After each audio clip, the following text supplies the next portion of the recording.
to the first time we came here? Oh, Paimon remembers! Nahida's consciousness had been trapped by the doctor, but we followed the clues she left behind to help her.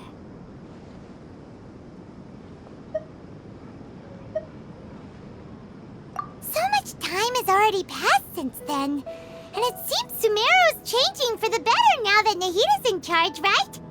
Paimon just hopes this peace will last a long time, and then Nahida won't have any more new problems to deal with.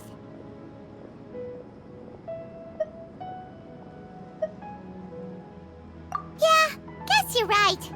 We somehow always find ourselves right in the thick of it. Who knows what will happen next? Come to think of it, maybe it's all because of you. Maybe you're just a magnet for trouble.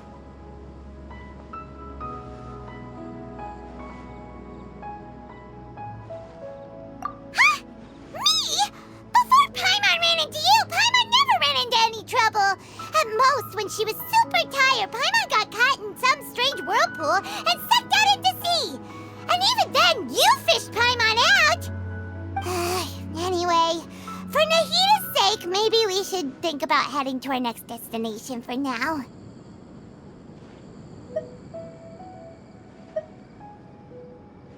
Ah, look who it is.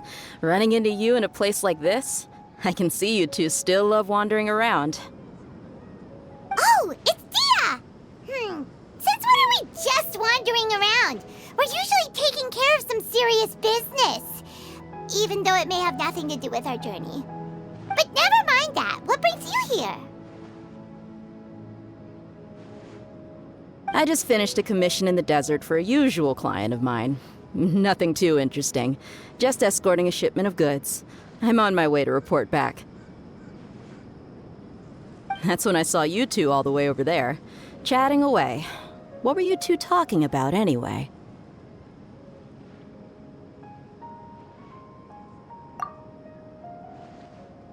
Huh? You serious? Can't say I saw that coming. But you are travelers after all. I guess you'd never stay for too long in one place. Bumping into you like this will become a rarity. I'm starting to feel sad just thinking about it. Hey, how about I gather a few mercs to escort you two? What do you say? Thanks, but no need. Oh, Paimon had no clue you'd miss us so much. But don't worry, we'll come back to see everyone when we get a chance. Sounds good. All you need to do to get to Fontaine is cross this stretch of desert and navigate some waterways. Knowing you two, I'm sure it won't be anything you can't handle. So, when are you leaving?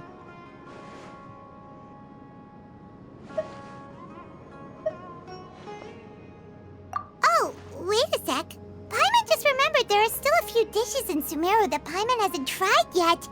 Now, where's that list Paimon made?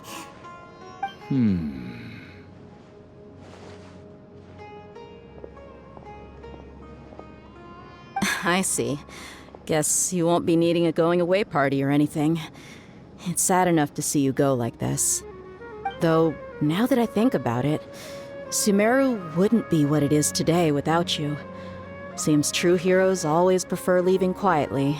By the way, should we go say bye to Nahida?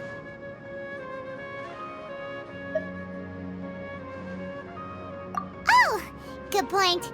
Then there's no need to bother her in the real world. Then, I guess this is goodbye for now, Traveler and Paimon. Whether as a client or a friend, you're always welcome to come find me.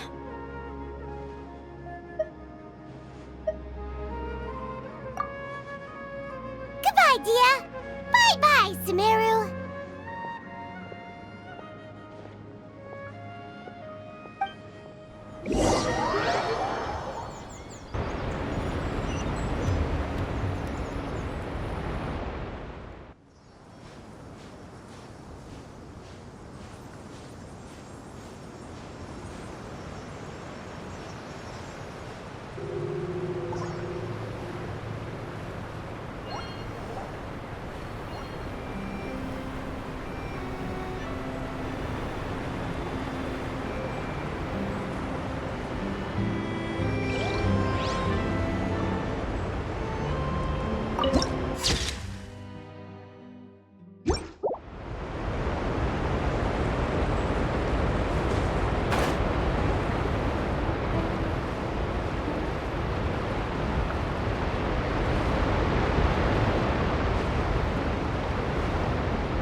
all that sand and water, we finally made it!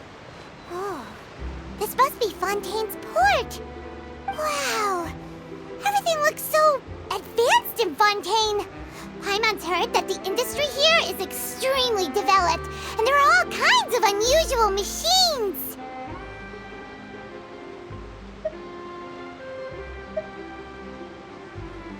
Just seeing the sights as a tourist is nice, but maybe it would be better if we found something to do. What do you think? Good idea! Nahida gave us loads of useful information. Seeking out the Seven is probably still our best source for information at this point.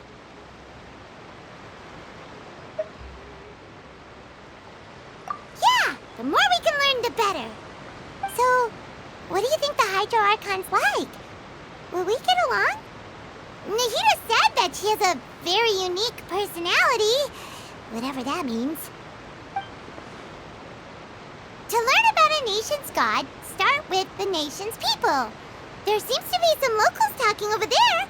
Let's go see if we can join the party.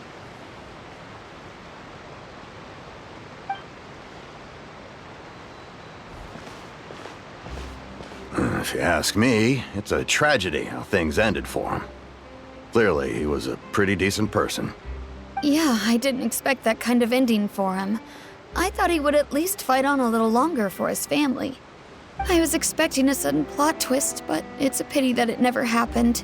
Still, his story is quite the tearjerker.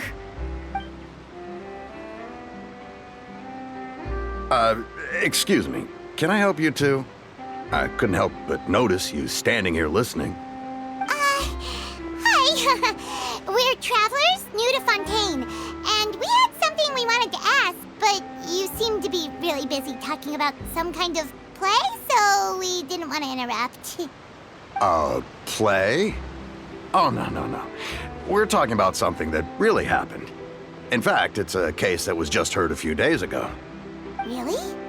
Like, a real trial? But the way you were talking about it and the words you used just now made it sound like some kind of story. Well, good tales are often based on true stories, aren't they? And what you see in reality may also be someone deliberately putting on an act while harboring ulterior motives. Whether something is true or not simply isn't that important. The main thing is whether the story being acted out on the stage is splendid enough. Oh, but it looks like you're not from around here.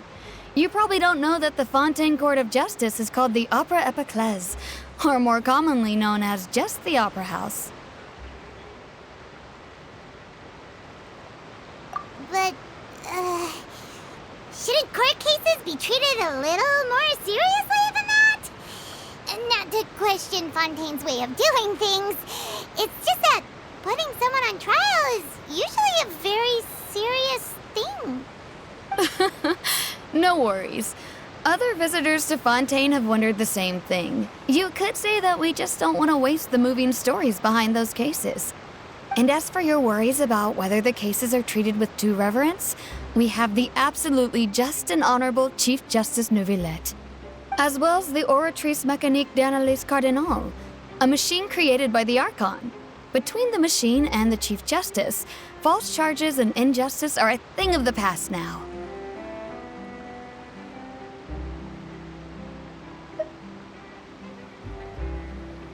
Oratrice? Is it some kind of machine, too? Oh, Paimon's curious. We should check it out if we get the chance. Wait, Paimon almost forgot to ask you our question. Do you know what we should do if we want to meet the Hydro Archon? Oh, that's easy. Just go to the Opera House. Lady Farina practically lives there. You could definitely say it's her biggest passion. Huh. I think what they mean is that they wish to speak with the Archon personally. In that case, I'm afraid it's going to be a tad more difficult. You'll have to make an appointment well in advance, and it'll depend on whether or not she has any time slots available.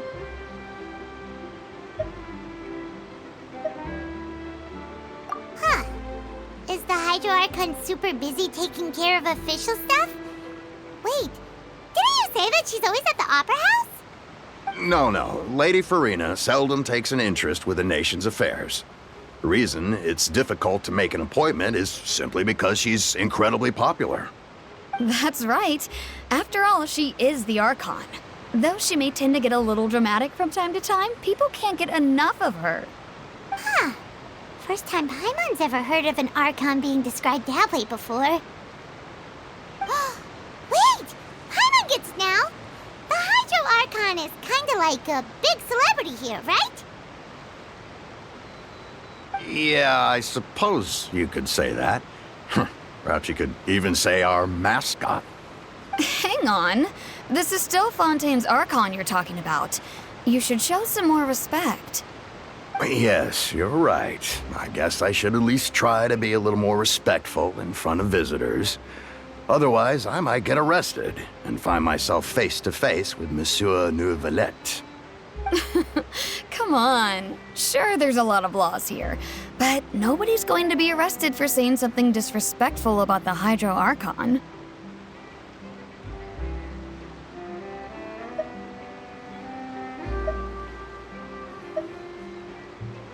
Alright, I think we get it. Thank you! At least we now know that we can find the Hydro Archon at the Opera House. But who knows how long making an appointment will take? Guess we could have a look around the city in the meantime. Hey! What are you looking over there for?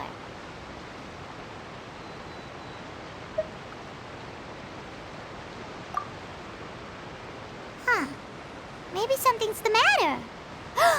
She isn't going to jump into the water, is she? Maybe we better go check on her.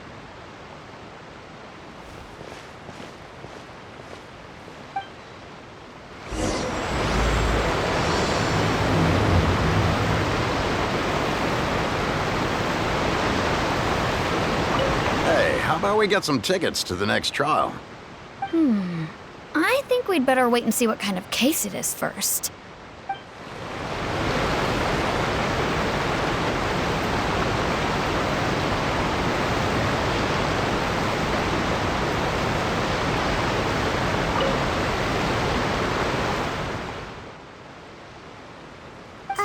Hello there. Excuse me. Are you alright? Huh? I'm fine. Thanks. Oh, okay then. We just noticed that you seem to be worried about something. About many things, actually. But there's nothing I can do but just keep my troubles to myself. I was just reminiscing about a place my brother and I would play when we were kids. It was just atop that hill over there. See? You're pointing at the sea. Wait, are you saying that you and your brother lived in the water?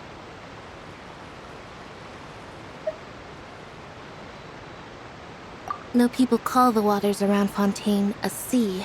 It's actually just an inland lake that's filled with fresh water. And no, I can still see that hill clearly in my memories.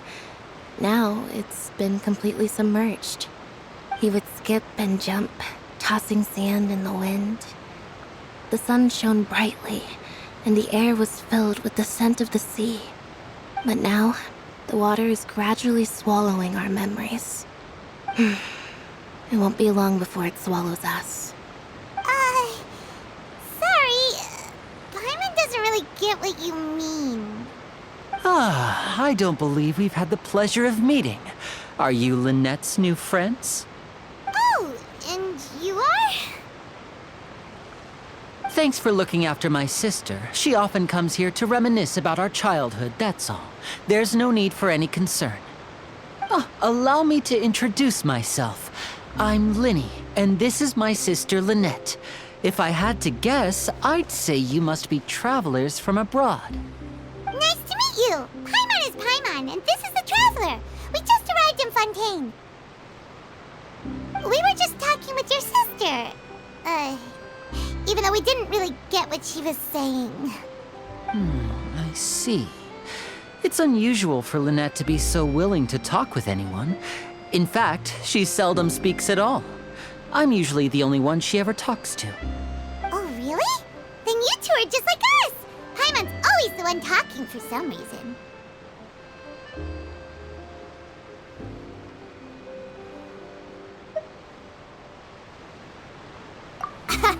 So that's how you think it is?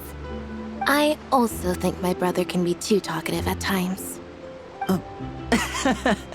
Seems you were right, Paimon. We are quite similar. So, what did Lynette mean just now when she said that the water is engulfing your memories, and that it won't be long before it engulfs you too? Oh, that. It's from a prophecy that's been circulating in Fontaine for some time now. Well, I suppose prophecy isn't exactly the right word, because that implies a certain amount of uncertainty. There's no doubt about what's happening in Fontaine now. Where to begin?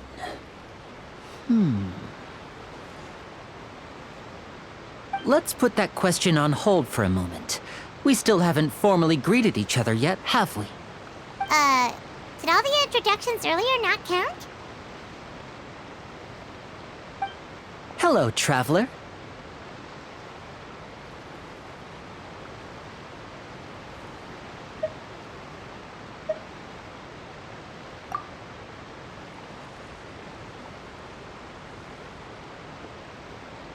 And hello, Paimon.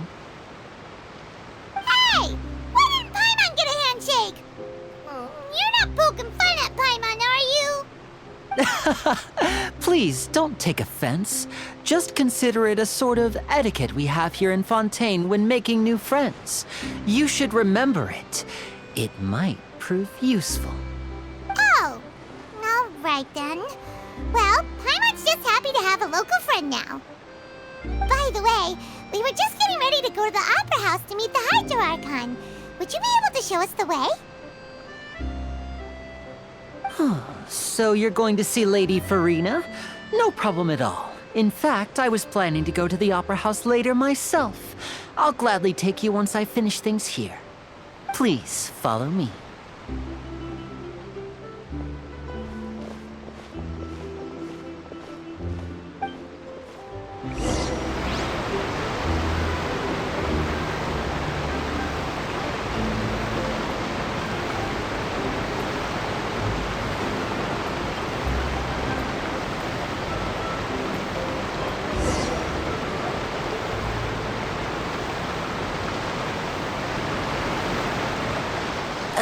You said you were going to see Lady Farina? Well, it seems Lady Farina has come to see you.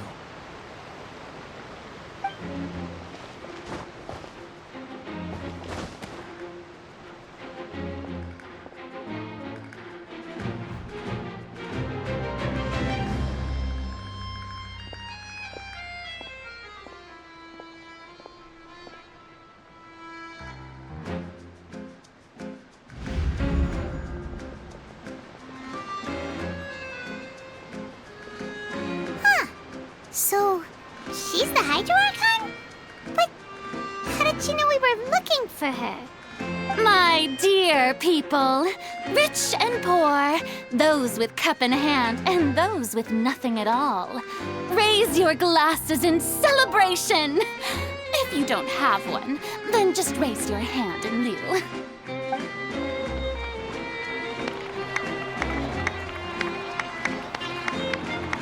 As you can all see, two unfamiliar travelers have arrived in our nation. Come, let us make a toast in honor of this traveler and his companion who have journeyed here from distant lands.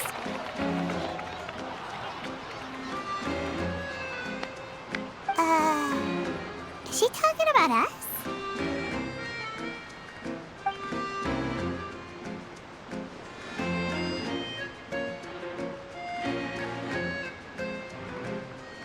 I've long heard of the turmoil and chaos you've left in your wake as you visited other nations.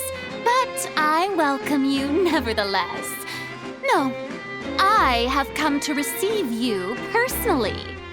Fear is for insignificant cowards. I am a god, and I will never entertain the notion of such meaningless wariness. You can be rest assured. I see clearly your sincerity. Of course, seeking an audience with me is the most sensible thing to do. It will allow you to truly behold my power and witness my authority. Intelligent people always gather under the correct banner. I, Thosalor, hereby welcome you to the nation of Hydro and acknowledge the value and significance of your trip. Now, you may rejoice in this.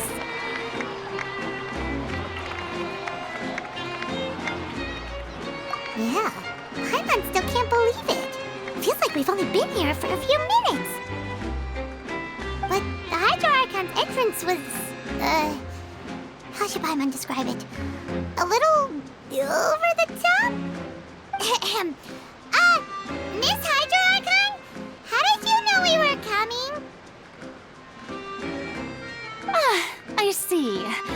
As Outlanders, you inevitably lack even some of the most basic understanding. Don't forget that even the gods can be divided into the mediocre and the excellent. I suppose it's only natural for you to be awestruck by my abilities. You had best stop and consider. Do you really have the noble qualities and etiquette necessary to communicate with a god? All it takes is a flick of my finger for me to know everything about you. Whoa, talk about sounding high and mighty.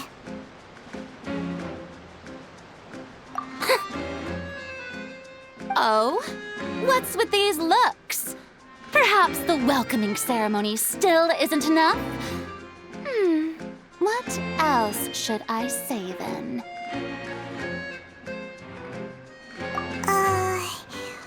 Is she waiting for us to start talking? Wow, I didn't expect to see Lady Farina here. What a surprise! Wait, does this mean they're the legendary blonde traveler? How did I not notice before? Hey, what's all the commotion? Oh, is that Lady Farina? Is there some kind of drama going on? Of course. That's the blonde traveler. The one all those stories are about. Lady Farina came here to personally see him. Oh, I bet this is going to be the duel of the century. Ooh, I've got to see this. I knew Lady Farina would never disappoint.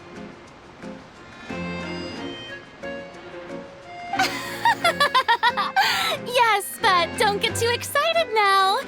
My dear believers and spectators alike tend to get quite rowdy, and despite the noise, I've come to tolerate all their ruckus.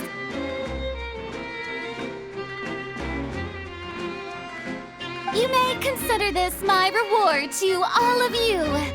I have determined that there will be an epic duel between myself and this traveler from another land, just as you were hoping to see.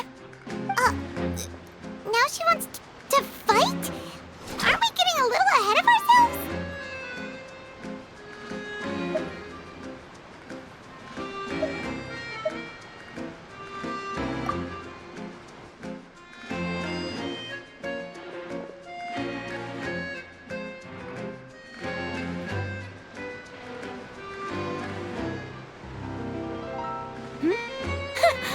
Are you not afraid? Might I remind you that this is a duel against the divine? What are you trying to do, traveler? Provoking a god in front of her people? Stand down, Clorent. I admire his bravery. Few have the courage to draw their sword against a god. He is obviously a true warrior. Unfortunately, people nowadays only crave to be thrilled, and a mere duel will not slake their thirst for excitement. Huh. Yeah, she's right. Just a duel wouldn't be all that interesting. On Araneus, criminals are always requesting duels to defend their honor. You're getting a bit old, to tell the truth.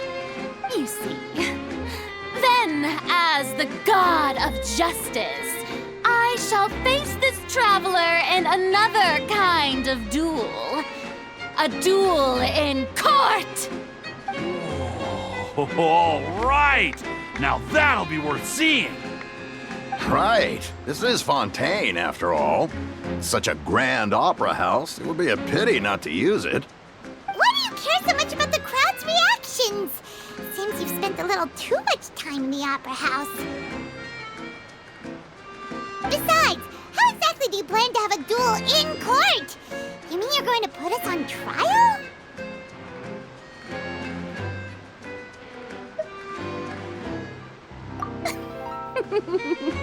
Oh, we have reason to put you on trial. It's obvious, isn't it? According to Fontaine law, no one is permitted to release any flying objects within Fontaine city limits during the first 3 days of each month. You are clearly guilty of violating this law, no? Oh, so that's what they've done wrong.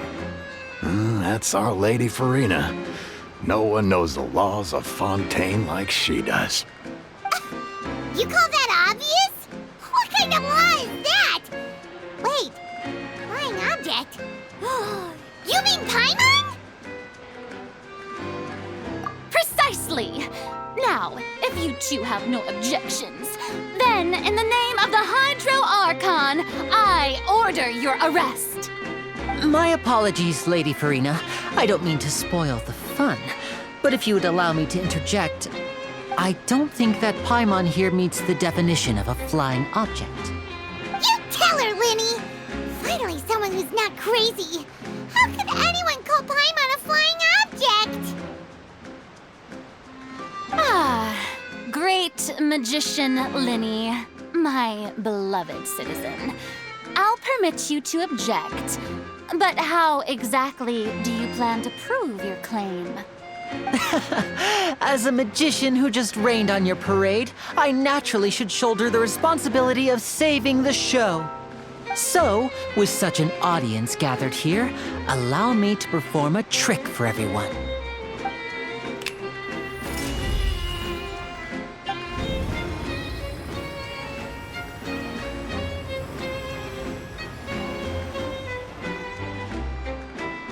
Ta-da! What's that on Paimon's back? Hey, when did Linny do that?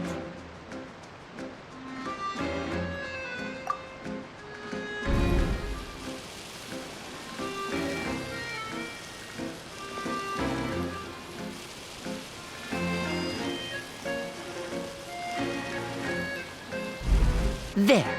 As you can all clearly see, Paimon should be classified as, well, something like a balloon. This rope has been in the Traveler's hand all along. It was just that no one could see it before. Huh? You call that magic? You've got to be joking. I thought it was pretty good. Nice one. Huh. I'm not sure what to think. It seems Lady Farina's charges no longer hold water.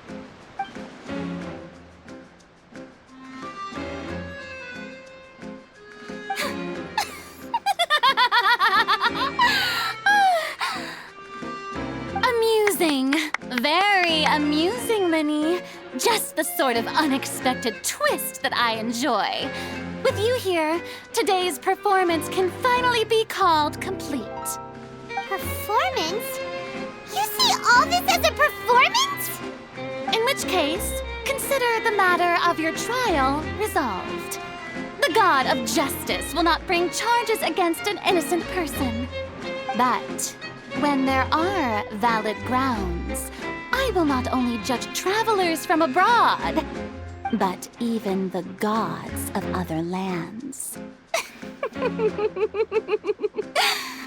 I look forward to seeing your upcoming performance at the Opera House, Mr. Linny and Miss Lynette. That's enough for now. Toodaloo!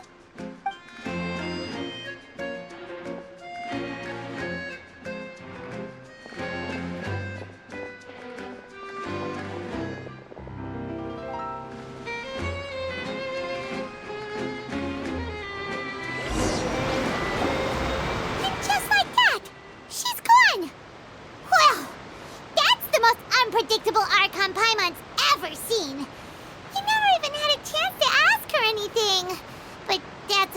for future Paimon. That whole scene just now was really...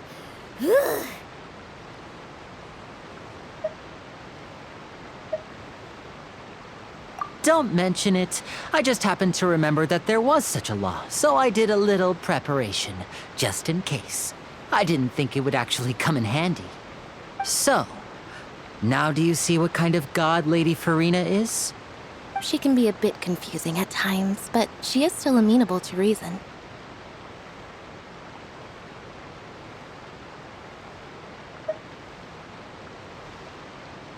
Anyway, Paimon had no idea you were a magician, Linny.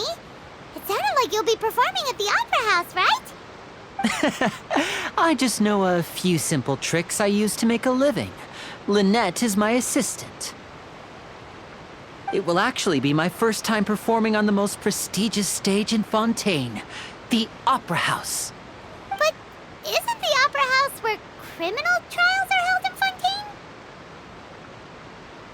When there are no public trials being held, the Opera House hosts a variety of other performances. To the people of Fontaine, the line between a trial and a performance can be a little blurred. And speaking of performances, I would be remiss to forego this opportunity gifted by fate. Might I invite the two of you to see my performance? My brother's always excited to make new friends. Oh, sure. We don't really have anything to do now, and we wanted to go to the Opera House anyway. Splendid. In that case, why don't we go together? I'll show you the way. I just have something to take care of first. Oh, you really mean it? Then I'll take you up on your offer. This is a magical item known as a magic pocket. Perhaps you can help me distribute them to the people here. Huh? What are they going to use it for? About that... You asked me before about the prophecy, right? Let me start by telling you a little more about what it entails. I'm not sure exactly when it began, but a prophecy has been circulating around Fontaine. It says that every person in Fontaine is born with sin. No matter how the nation of justice holds trial after trial, this sin cannot be absolved. Until one day, the water levels in Fontaine will rise, and the sinful people will slowly be drowned. In the end, the people will all be dissolved into the waters, and only the Hydro Archon will remain, weeping on her throne. Only then will the sins of the people of Fontaine be washed away. That sounds pretty gloomy. Why are people in Fontaine born with sin? What is that supposed to mean? There are lots of guesses. Some say that the ancestors of Fontaine stole the power of the seas and stirred its wrath. Others say that the people of Fontaine never heeded the first Hydro Archon's warnings and offended Celestia. But here in Fontaine, evidence is what matters. There hasn't been concrete evidence for any of these claims, so they can only be regarded as conjecture. If even the people in Fontaine don't know what sin they committed, wouldn't it be better just to ignore the prophecy completely? Why bother feeling guilty all the time? That's exactly what the people did at first. But in the last few years, the water levels in Fontaine have actually started rising.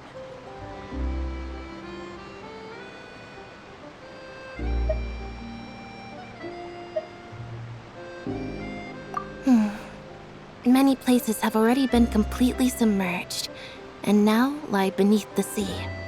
Many people carry on with their lives as before and shrug it off as a natural phenomenon. But my family and I think that the people of Fontaine shouldn't ignore the possibility, which would end up sentencing them to death. We hope that at least the people who reside near the waterfront can move away before it's too late. So, we've started distributing magic pockets to them. As a magical item, these magic pockets have astonishing capacity. I'm sure they will come in handy when people are moving their belongings. Oh, Paimon gets it! It's like preparing for a rainy day! But this is more than a bit of rain.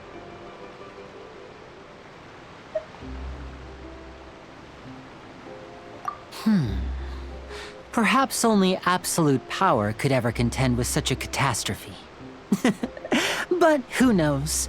We're just tiny specks in the grand scheme of things. Now, if you'd like to help, then please give these magic pockets to anyone nearby. Be sure to convince them to take it, regardless of what they say.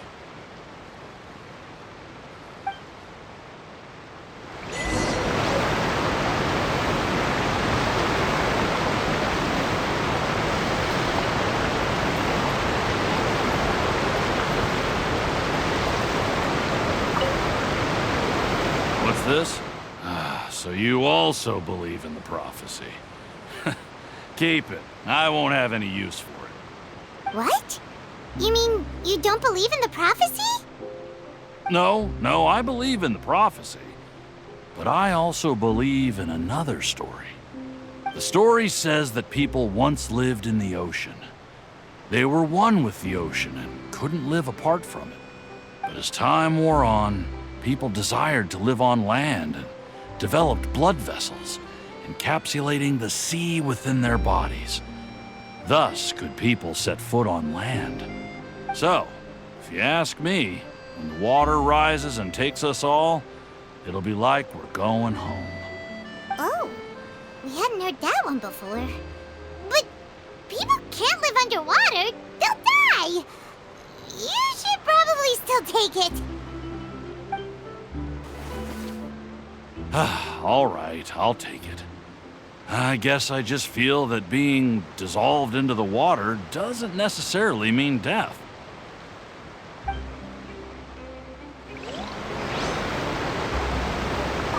What do you think? Pretty interesting story, huh?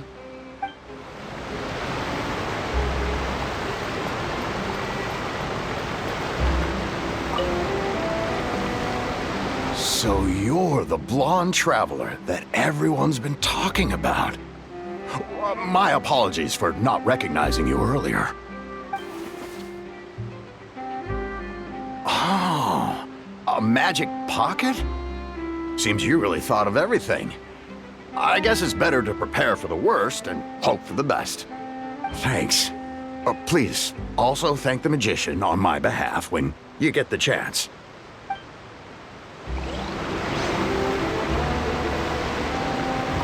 But where would I move to? Snezhnaya? Liyue?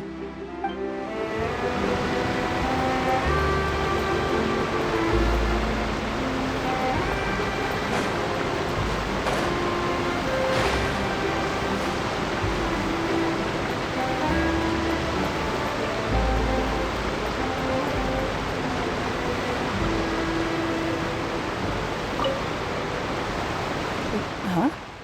I don't want that thing. Way I see it, if the prophecy's true, it's still gonna be a long time before the water can cover everything. Life is all about living in the moment. What use is there in worrying about the future all the time? We'll cross that bridge when we get to it. You should still take it. You never know when it'll come in handy. Oh, all right, fine. Thanks. It's just that if I start moving, that means I've already given up on the life I have now. I'd really rather not.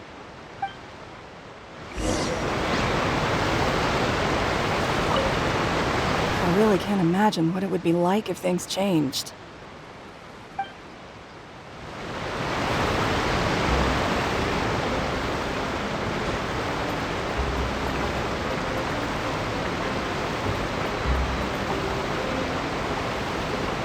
Oh? You already handed out all of the magic pockets? That was fast. So, what did people have to say? I bet you heard some, interesting opinions. Yes, but that will change once disaster strikes.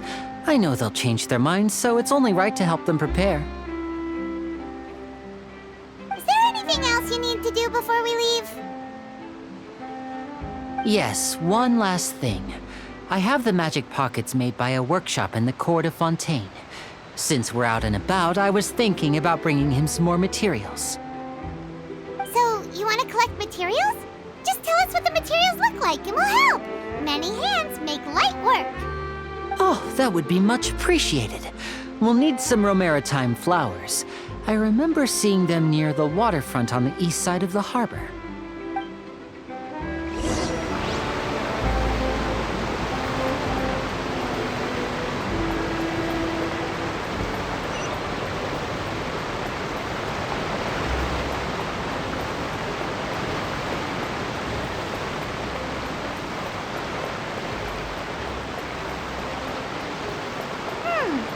It seems we have to use Hydro to collect Romaritime flowers.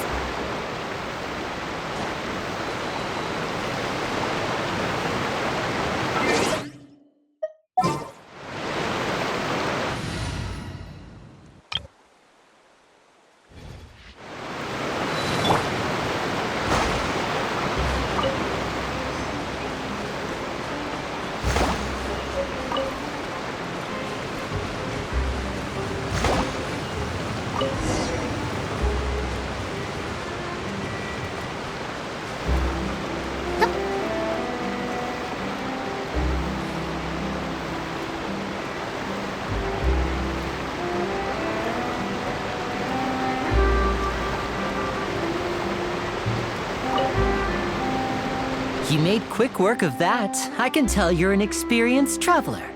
I've also finished collecting a few here. Maybe next time you'll feel like helping too, Lynette. No way. I'm in power-saving mode today. Otherwise, I fear I may not have any energy left for the performance at the Opera House. Fine. Though the performance is still a long way off. Now that we're finished here, we should get ready to head back to the court of Fontaine. So, we're going to the court of Fontaine before we head to the Opera House? Good. Paimon wants a tour of Fontaine's largest city and try...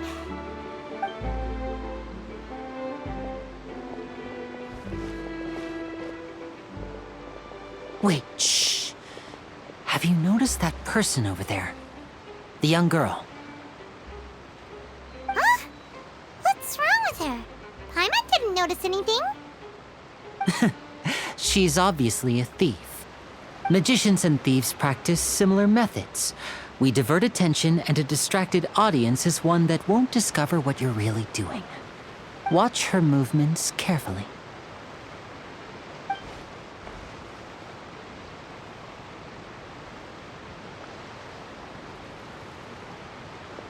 Oh, he's right! Shh, keep your voice down. We need to think of a way to catch her, but it seems she's very alert. Perhaps we should split up. You two can ride the lift over there and wait up top. I bet that'll be her escape route if she tries to run. All right, let's go.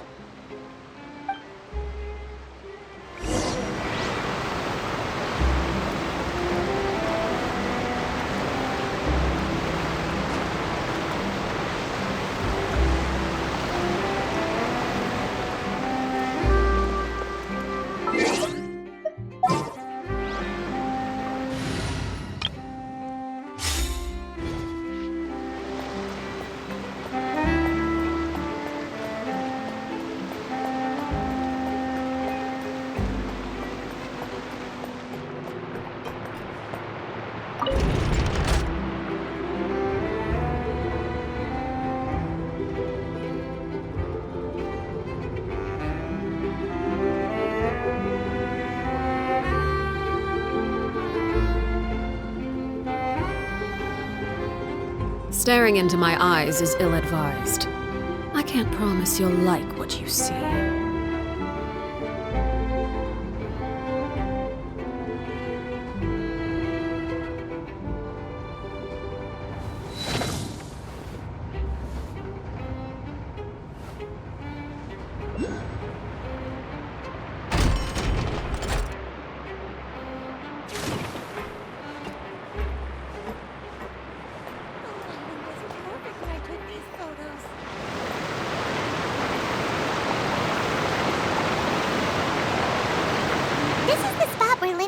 us to wait.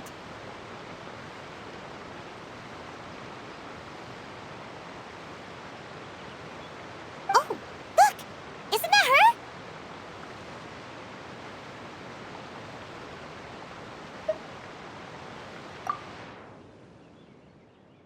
Oh no! Did she notice us? She started running the other direction! What should we do? Should we chase her?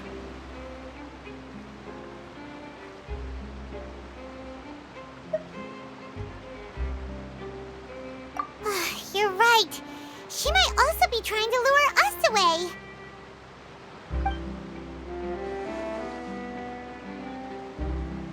Nothing's happened for a while now. Paimon wonders if Linny caught the thief.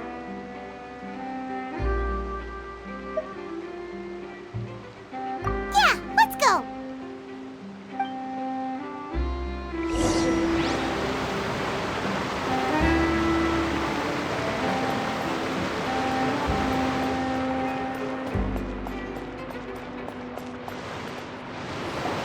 Are you sure that's all she took? You should check to make sure you're not missing anything else. No, that was all. Oh, I can't thank you enough. I didn't notice a thing earlier. Anyway, I should be going now. Thanks again. Oh, were you returning what the thief had stolen? That's right. Pity I wasn't able to catch her. She distracted me by dropping the thing she stole on the ground. By the time I looked back, she was already gone. I saw the general direction she went, but Linny twisted his ankle, and I needed to make sure he was okay. Oh, did you get hurt, Linny? I'll be all right. It's just a twisted ankle, that's all. In fact, it's feeling better already. If you want to play at being a hero, at least try not to get hurt doing it. Imagine what would happen if you managed to derail our performance as a result. You're right. Sorry, Lynette. I have to admit that the thief was even more skilled than I had anticipated. But at least we were able to get the stolen items back, so it wasn't a complete failure.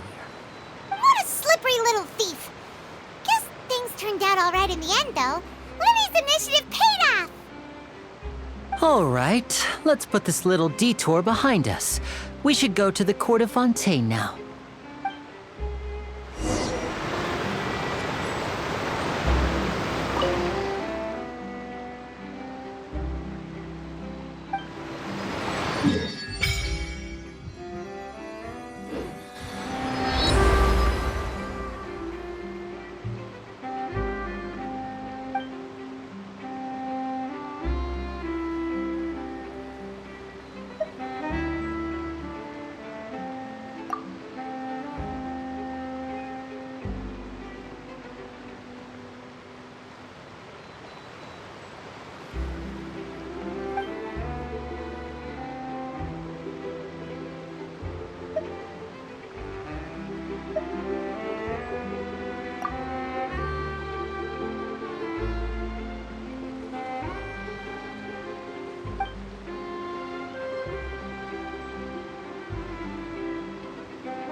the city?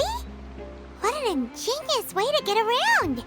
People in Fontaine really know how to use water! This is an aqua bus. It allows people to travel between several key locations around Fontaine. It's pretty convenient, but the ride can become a little dull after a while. The scenery is always the same. That's why it's better to travel with friends. So you mean it's still boring even when I'm riding with you? No, that's not what I meant. It's just that, well, you don't really talk that much. Besides, it doesn't really feel like a real trip when it's just the two of us. It's the same as being at home. Whatever. Guess that's what it's like to be an older brother. It's about time for us to leave. Let's get on board.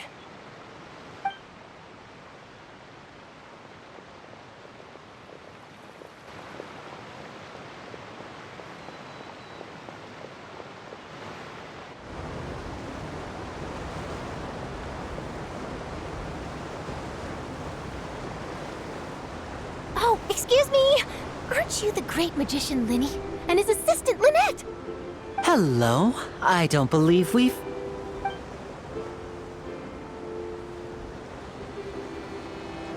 I'm Charlotte, a reporter for the Steambird. Nice to meet you. From the Steambird, huh? We've often relied on your paper to promote our performances. It's an honor to meet you. Wait, could that be the legendary traveler who's been making headline after headline in their journey across Tibet? Amazing! You recognized everybody almost immediately! I wouldn't be much of a reporter if I didn't know who's who, would I? Wow, today must be my day! Who knew I would end up on the same boat as so many VIPs?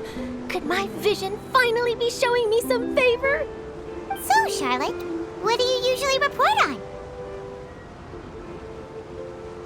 Well, when there isn't any breaking news, I mainly cover the trials at the Opera House. You can still manage to keep readers' attention as long as you tell things from a clever enough angle, even if it's the same old topics.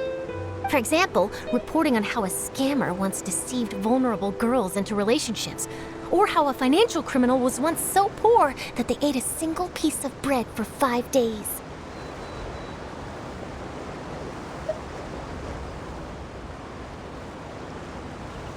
That's fine and all, but what I'm really after is exclusive, sensational news pieces that could shake the country.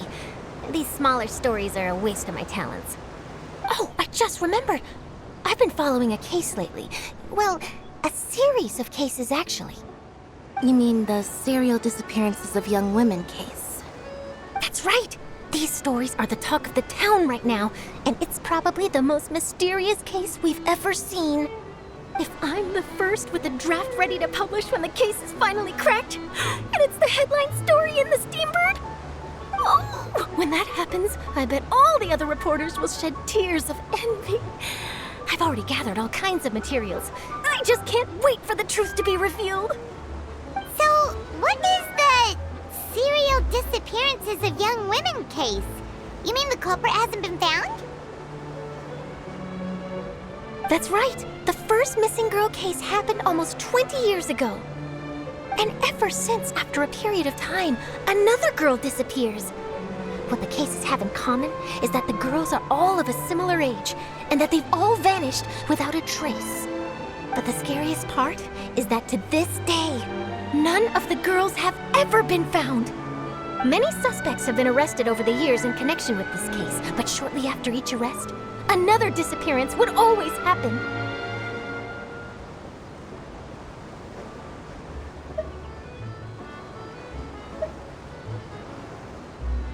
Yes, it's possible. But either way, I believe that every case has some precise truth behind it, waiting to be exposed. Yes, I agree. And at the very least, the family of those missing girls deserves some sort of explanation. I just imagined for a second what I would do if Lynette were to suddenly disappear. I'd pay any price to get her back, and then find a way to track down the culprit. Please don't imagine that, Linny.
I really enjoyed chatting with you. Life should be full of pleasant little surprises like this. Yeah, us as well. The ride went by too quickly. I have an interview to get to. I should get going before I'm late. Okay, Paimon hopes we can chat again soon, Charlotte. See ya! Bye now. Oh, be sure to stop by and see me at the Steambird when you have time. What a tough job. Always running around and interviewing everyone. Well, where should we go now? If you don't mind, how about we stop by my home first? Besides, I still have all the materials we collected. Sure, we wouldn't mind at all. This city is so huge, Paimon wouldn't know where to start anyway.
This is our current abode.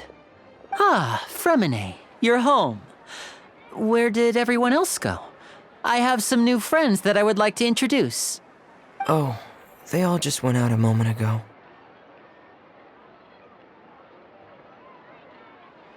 I see. Everyone is getting busier now that Father will be returning soon. I suppose that can't be helped. Allow me to introduce you to my little brother, Fremine. He is a phenomenal diver. Hello. Nice to meet you. Paimon is Paimon, and this is the Traveler. Oh, you sound very proud to have a diver as a brother, Linny.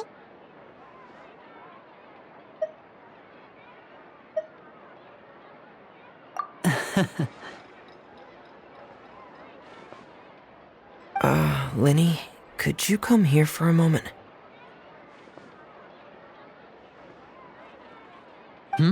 What is it, Fremine? Do you have something to tell me?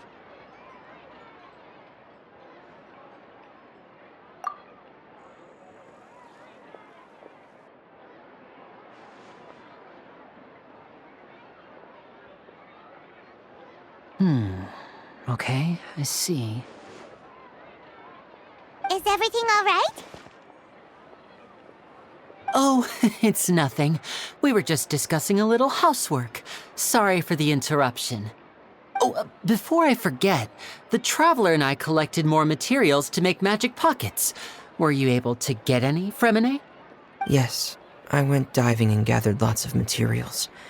I was about to give them to you. That's our Fremine, always quick with the underwater work. All right, I'll take these to the workshop.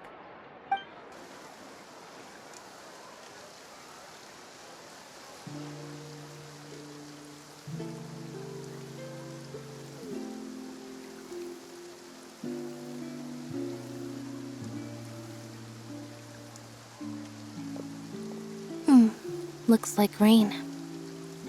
Oh, you're right. But wasn't it clear and sunny just a moment ago? Fontaine's weather sure is weird. I'm afraid that's just how it is here. It often rains on days where there are trials being held in the Opera House, but don't worry, it'll clear up soon enough. What's wrong, Fremine?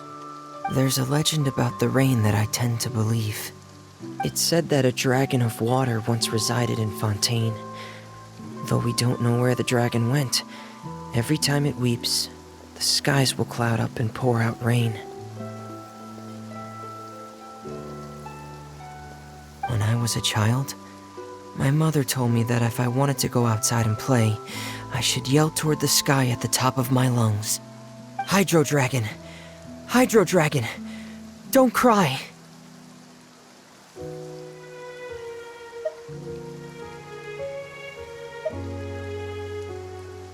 If it's an elemental dragon, then having the power to make it rain wouldn't be very unusual.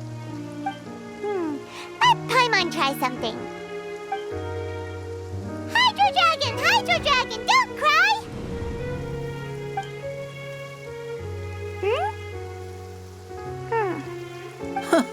Doesn't seem to be of any use. It is just a legend after all. You know, you might be a more popular magician if you understood the concept of romanticism. Or could at least play along. Sorry. It might be because we've never met the Hydro Dragon. Perhaps it can't be comforted by the words of strangers.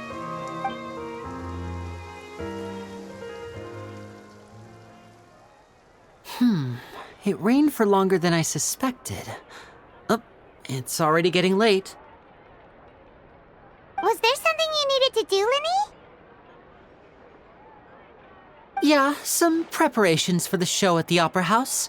I need to find a way to catch the last aqua bus of the day. On the day of the performance, just ride the aqua bus to the island of Araneus. I'll have Lynette meet you at the fountain in front of the Opera House.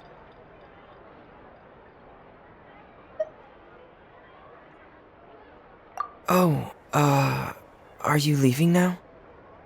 What is it, Fremine? I'm in a hurry. Oh, I get it. You feel nervous delivering the materials for the magic pockets, is that it? Perhaps we could trouble the Traveler to help us take these materials to the Beaumont workshop and deliver them to the owner there? I'm afraid that Fremine can be quite introverted, and the boss there tends to be pretty talkative. Fremine has always been a little afraid of her. No trouble at all! Don't worry, we're on the case! Sorry for the inconvenience. I'm quite useless when it comes to such tasks. I'll think of a way to make it up to you. Oh, no need! This will be a walk in the park for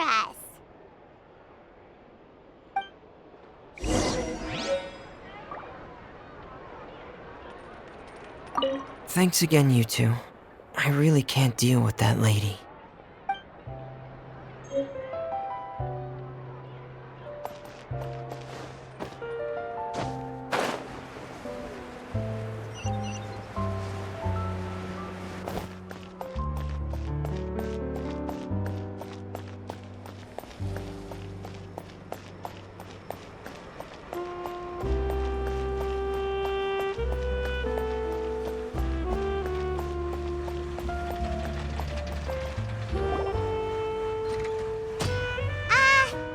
Hello? Is there anyone here? Oh, hello there. New customers? Looking to buy, or do you need something made? Or perhaps you're just looking for a chat with me. Oh no, we're just here to deliver some materials. Here they are. They're for making... what were they called again? Ah, these must be for magic pockets. I could tell right away. I've already made several orders worth now. No need. They've already prepaid several batches worth. When they told me what they'd be using them for, I even offered them a discount. But they insisted on paying the full amount, saying that I had a business to run. It seems both their hearts and their pockets are made of gold. Whoa. So, is Linny actually loaded? I can't say for sure, but who knows? Maybe there's good money to be made being a magician in Fontaine. Hey! Is this machine what you use to make stuff here? It looks really advanced. Why use your hands when a machine can do the work? It would be a waste not to use the latest technology, and wasting is a kind of crime. But where does a big machine like that get its power from? Well, it's a little complicated.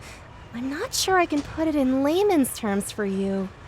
But basically, Everything we usually use here in the city is powered by indemnitium. It's a type of energy that's produced from trials. Huh? How can trials produce energy? Well, I'm not completely sure of all the details myself, but basically, when a trial is in session, the Oratrice Mécanique d'Analyse Cardinale harvests people's belief in justice and converts it into energy to be used all around Fontaine. So that's what its other function is? Paimon heard that the Oratrice was created by the Archon to make judgments. But Paimon still doesn't get it. How could something unreliable like people's beliefs be turned into a stable power source for these machines?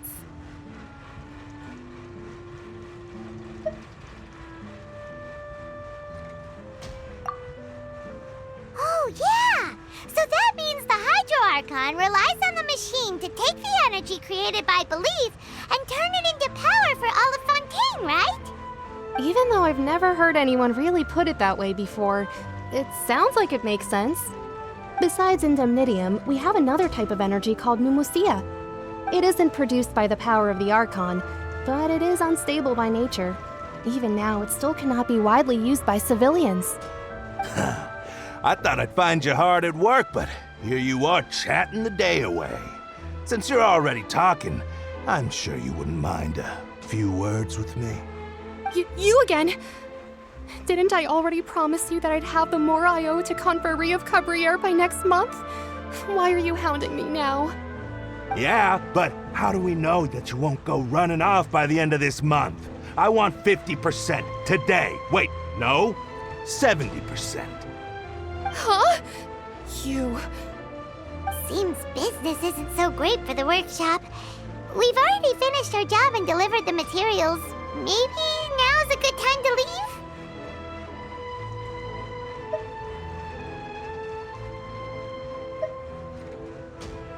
Hey, hold on! Before you go around trying to collect payments, why don't you settle your own debts first? If Confrérie of Cabriere wants to poach clients from Northland Bank, that's fine. But I'm afraid you still owe the bank a hefty sum of mora. So why don't we work things out between us first, before you get back to your little conversation here? You're from Northland Bank. But we said we'll pay everything we owe next month. Why are you hounding me now? Traveler, Paimon! I didn't think I'd run into you here in Fontaine. What are the chances? We're surprised to see you too! What are you doing here in Fontaine? You didn't want to stay in Snezhnaya?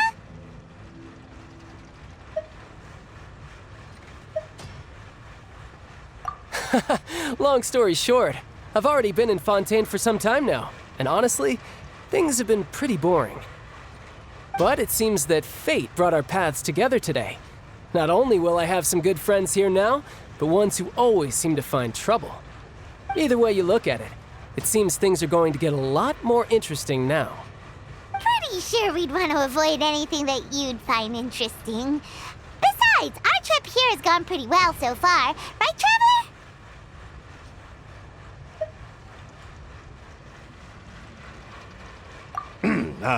Hey, you, Northland Bank boy. Aren't you forgetting something? Don't interrupt. It's not often I run into the Traveler like this. Why don't you wait for me over there for a while? You kidding? Aren't you the one looking for us? You really expect us to sit and twiddle our thumbs while you catch up with your friends? Listen to me, boy. If you want your mora, fine. Why don't you come and take it? Hey, I just said not to interrupt. Oh, by the way, Traveler, the last time I took Tonya and Tusser ice fishing, Tusser said, "Hey, that's way over the line! All right, boys, let's see who has to pay up now!" Can you at least let me finish one sentence? Fine, though the bank told me not to get rough with our clients. You're the ones who started it. This is an act of self-defense. You two will have to be my witnesses, okay? I'm sure this won't take long.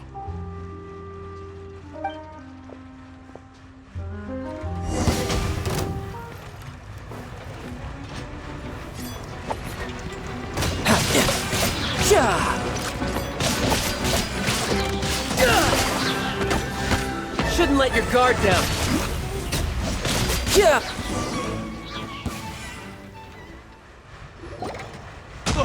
What's your deal, Brad? How are you so strong if you're just a staffer from Snezhnaya's Northland Bank? Wait, don't tell me you're... Oh, now you notice. It's a little late, don't you think? Just make sure you understand that you don't mess with Northland Bank. Got it?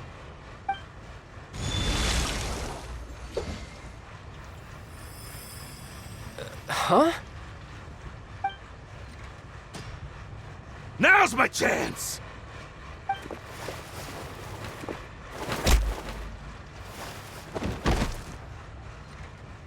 Huh. That was weird.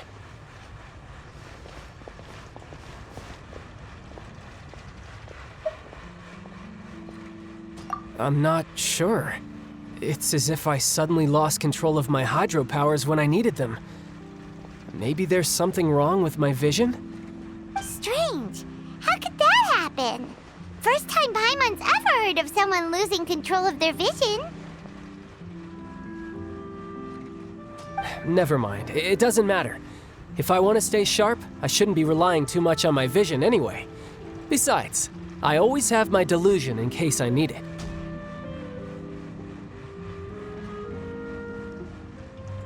So what are you doing in Fontaine, child? I don't see its work for Northland Bank. Well, I guess it's because I've been in a bad mood lately. Huh? What kind of reason is that? Wait, since when do you feel down about anything? I don't know. Maybe I still have a lot to learn about myself. But recently, there seems to be some sort of restless power stirring inside of me. And I don't know why, but every now and then I feel like I'm in a terrible mood. Maybe you losing control of your vision just now is connected with that power you're feeling inside. That is a possibility.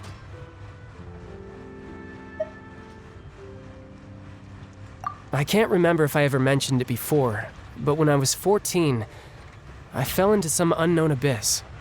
It was during that time I learned nearly all of my abilities. The one who took me under her wing and taught me was named Skirk. She was always quiet and very mysterious. Nobody knew where she came from or what she had been through, and she was always very strict when teaching me combat techniques. One time, I asked her why she was willing to take me on as an apprentice. From what I could make of her answer, it was because I had awakened it, and traces of it remained on me. She said that all my combat training would be useful in the future. But what is it? What did you awaken? She never explained that, but my guess is that it's related to a dream I saw when I had just fallen into that abyss. In my dream, I was in the deepest depths of the sea, and the boundless seabed was all around me.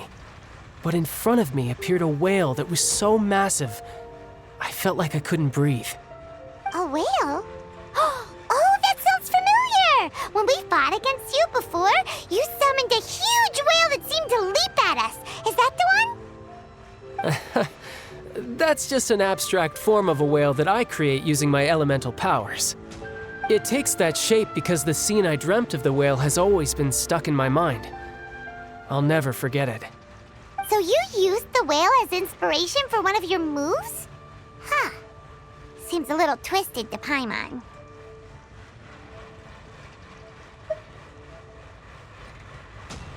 So why don't you just go ask your master? Maybe she knows the answer. You make it sound so easy. Ever since the incident I experienced there, I've never stopped searching for Master Skirk and that unknown abyss. But it's been years now, and I've still found nothing. There isn't even a trace of the place where I remember falling into the abyss. Oh, it sounds like some kind of ghost story. Yeah, I'm out of leads at this point, but there's nothing more I can do. It seems that strange encounters in this world tend to be elusive like that. Oh, seems the time really flies when I'm talking with you. I just remembered I have somewhere else I need to be, so I should get going. What? More work for the Northland Bank? No, it's more of a personal appointment. Lately, I've been sparring with some of Fontaine's official champion duelists whenever I'm feeling bored. Official champion duelists? You mean it's their job to duel? Yep, in Fontaine, before a criminal goes to court, they're given one chance to defend their honor by requesting a duel with an official champion duelist. The champion duelists are all powerful fighters selected from among the nation's best, and the duel itself is a no-holds-barred fight with no specified stopping point. So engaging in such a duel is regarded as a symbol of defending your honor. If a criminal manages to win the duel, they'll be acquitted. But if they lose, they'll have no choice but to stand trial. And the worst-case scenario is that you're simply killed in the duel. Though it's rumored that Fontaine has a death penalty, from what I can tell, no one has ever been officially sentenced to death. So really, the only people who opt to duel are those who have suffered a grave injustice in being accused, or those who greatly value their honor. Otherwise, why gamble with your life? So, do many people actually get out of their trials by winning the duel? Apparently, it's exceedingly rare for anyone to actually win. Fontaine probably enacted this system as a way to show that the nation respects the honor of its citizens. Besides, none of the champion duelists are to be trifled with, which is exactly why I was itching to face them as soon as I got to Fontaine. Apparently, the one I'm meeting today, Clorinde, is the strongest of the champion duelists. I had been asking her for some time before she finally agreed to face me today. Well, that's child for ya. Paimon feels like we heard that name somewhere before. Clorinde.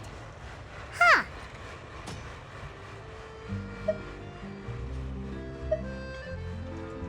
Oh, before I forget, I want you to have this. Huh? Your vision? You're seriously just giving it away? I'm just worried that it could become uncontrollable again. I'd be pretty upset if it got in the way of my duel, so I think I'll be better off without it for now. Besides, I just need you to hold on to it for a short while. I'll come retrieve it when I have some time later. Paimon knows what you're up to. You just want an excuse to come talk to us again, don't you? Whatever gave you that idea? I'll be in touch later.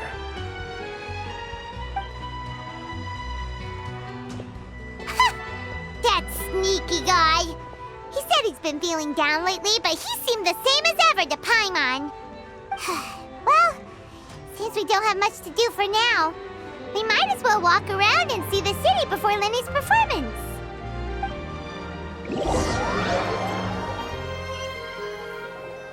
Wow!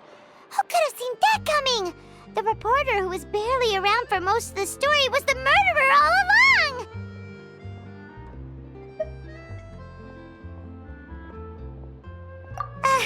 Sorry. Paimon was just surprised, that's all. Paimon never saw that twist coming. The murder mystery novels here are amazing!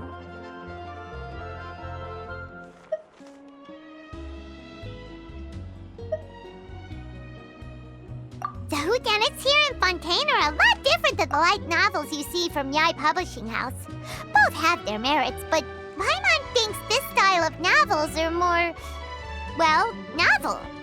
It's so exciting to reach the moment when the mystery is uncovered, especially in the one Paimon was just reading. You should buy a copy and read it too.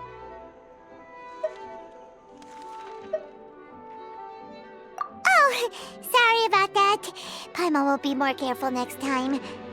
Hey, shouldn't we be heading to the Opera House to see Linny's performance soon? It's almost time for the show to start, so we should get going.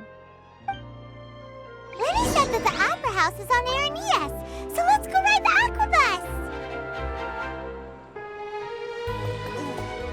I could make a fortune from this. So these are the kind of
valuable. Unlimited mora or unlimited time?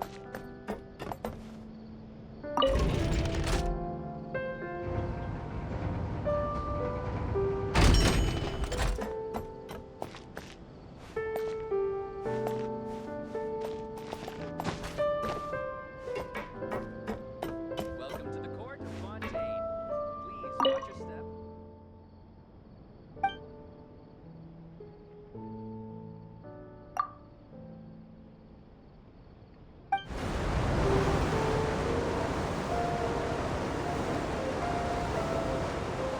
Welcome to the Navia line.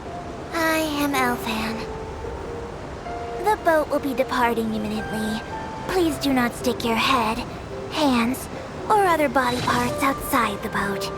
The Aquabus operator is not responsible for any accidents or injuries resulting from doing so. Also, please remember to buy the Steambird, though I don't read it myself. The destination of the current tour is Erinias. Points of interest worth visiting include the Fountain of Lucine and the Opera Epiclese. If you look to the left in the direction we are currently traveling, you will see the famous Fontaine Research Institute up in the sky. An experiment gone wrong turned new sightseeing opportunity.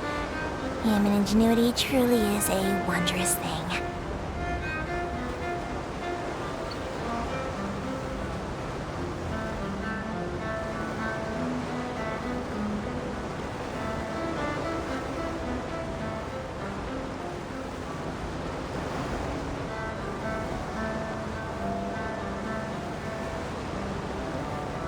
We are now approaching our final destination.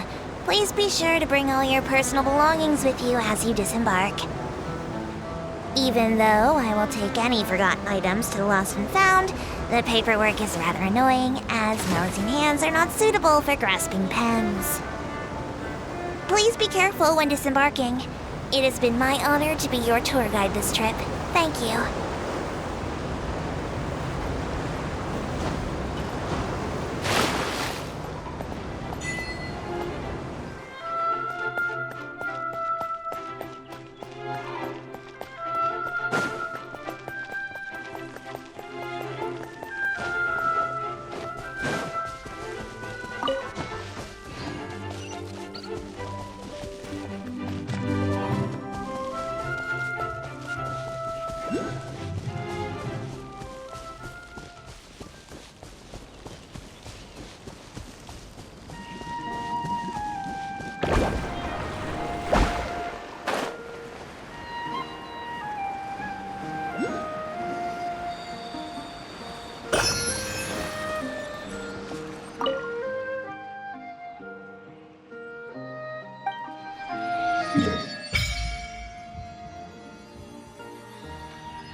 The Opera Epiclese!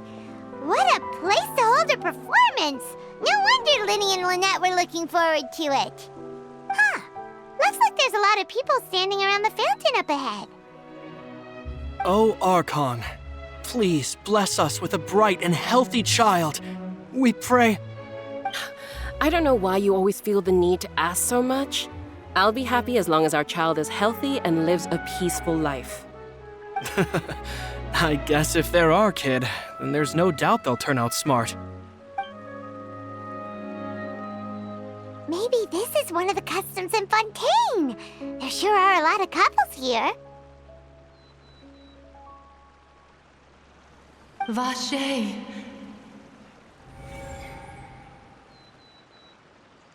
What's wrong?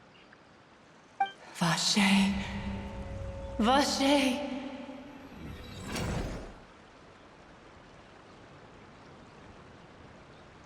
No, Paimon didn't say anything.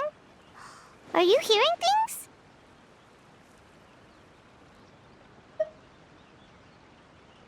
Welcome to the Fountain of Lucine. All the water flowing through Fontaine converges here. It's customary for newlyweds to come here and wish for children.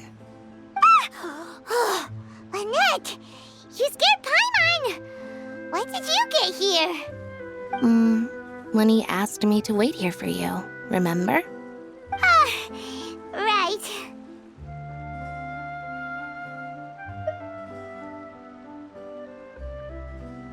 What do you mean? There are a lot of people here right now.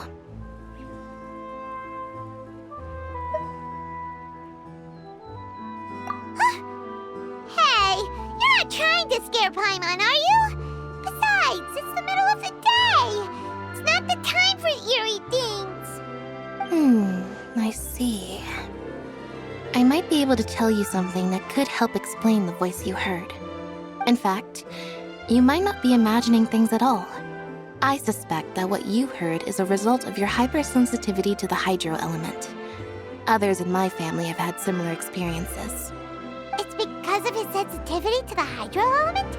But what would hearing a voice have to do with elemental power? When do you cry, Paimon? Wait, what? What does that have to do with anything? Just answer me. When do you cry?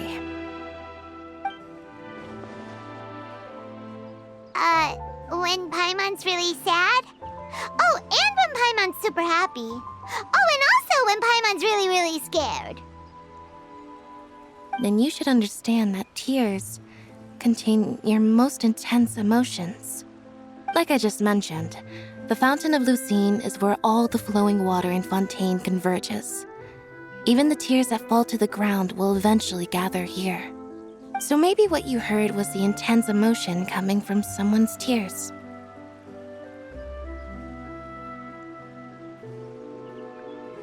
So, what did the voice say?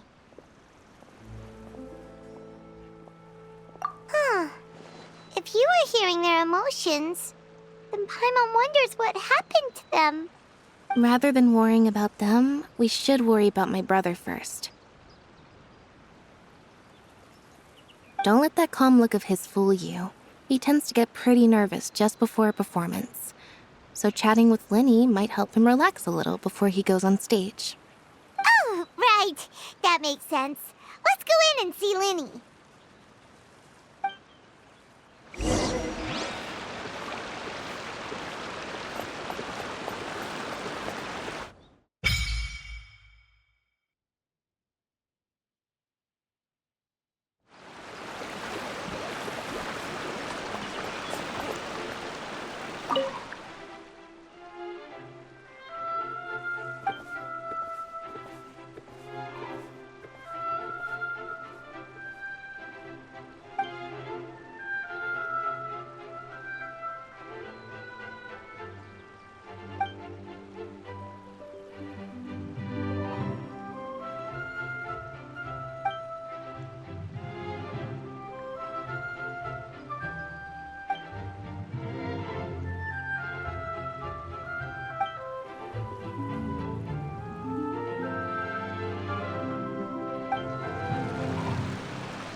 Traveler and Paimon. Good to see you. I knew you two would come. Are you kidding? We wouldn't miss it for the world. We've been looking forward to it. I can tell, judging by how early you've arrived. But you're actually right on time. The audience still hasn't started entering the venue yet, which means now is the perfect chance for us to take you to the best seats in the house. Wait just a moment, I'll fetch the tickets.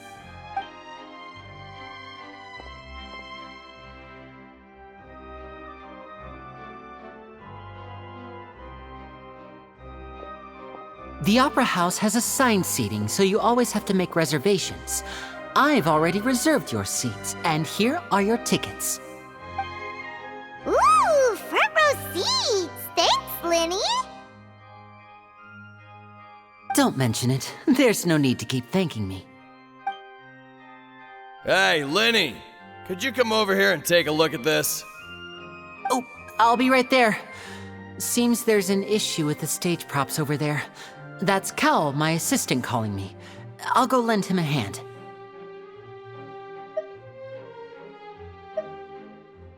Yeah, we'll just go to our seats. You go ahead, Linny.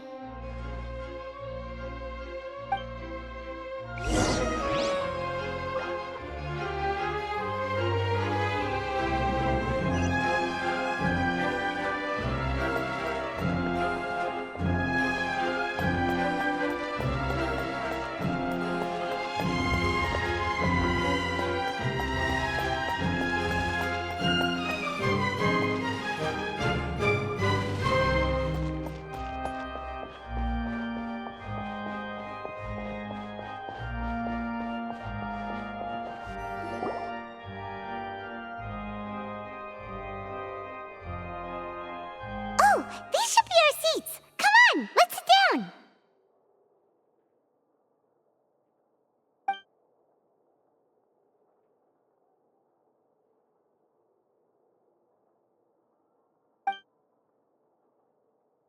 Uh...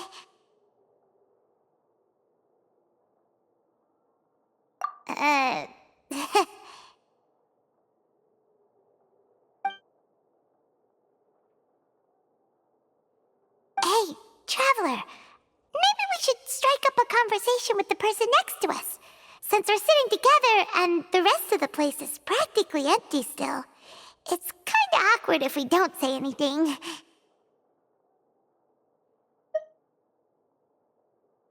Ah, you little...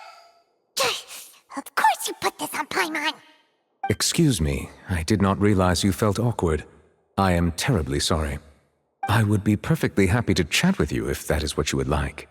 Oh, so you heard all of that, did ya? Boy, you sure have good ears. Paimon thought she was keeping her voice down. Wait, that's not it, Paimon's... Sorry, Paimon's the one who was being rude, talking under her breath like that.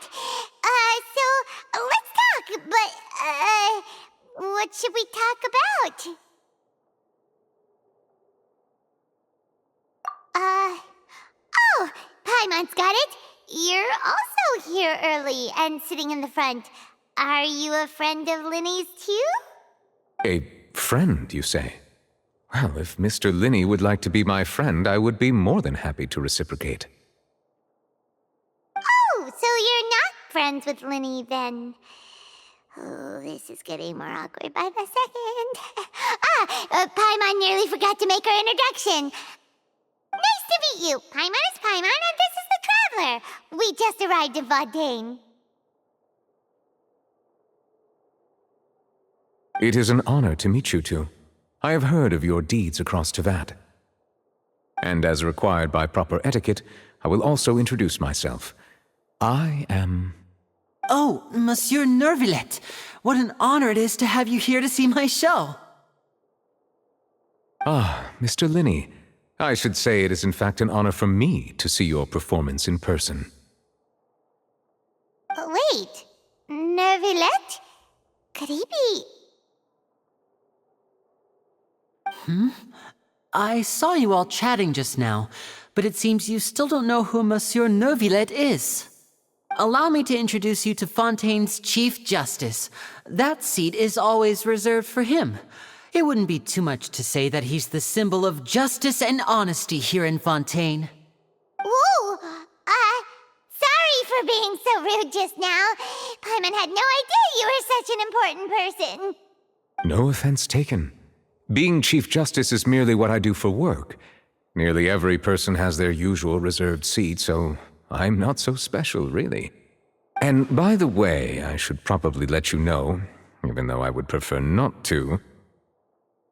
There's someone sitting up there in the VIP seats that has been striking a pose for quite a while now. I believe she is trying to give you a most elegant and impressive first impression. So I think you should take notice of her sooner rather than later, otherwise she may become flustered.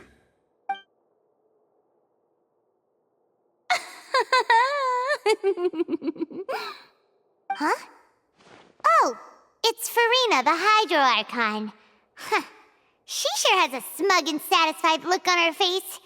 Guess she has no idea that you saw right through her act. Very good. That is for the best. No need to pay her any more attention. We may now enjoy the show. Huh? So is this what things are like between the Chief Justice and the Hydro Archon? All right, please wait just a moment longer. I've pretty much finished my preparations, and the performance will start as soon as the audience has made their way to their seats. Yay! The show's finally about to start! Paimon can hardly wait! Paimon's never seen a real live magic show before!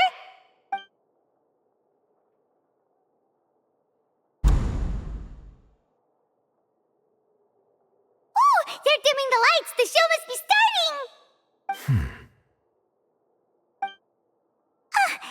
Sorry. Paimon will try to stay quiet. Welcome, one and all, to the Opera Epiclese. I am the star of today's show, Linny. And over here is my sister, Lynette, who will be working as my wonderful assistant. Please, let's give her a warm welcome. Hello, everyone. I know she may seem to be a little sleepy right now, but that's just a sign that she's nervous. Whatever. Now, some of you may be thinking, two vision holders who can freely manipulate elemental powers performing magic is not true magic at all. So, I would like to take a moment to assure you that elemental powers will have nothing to do with what you will witness on the stage today.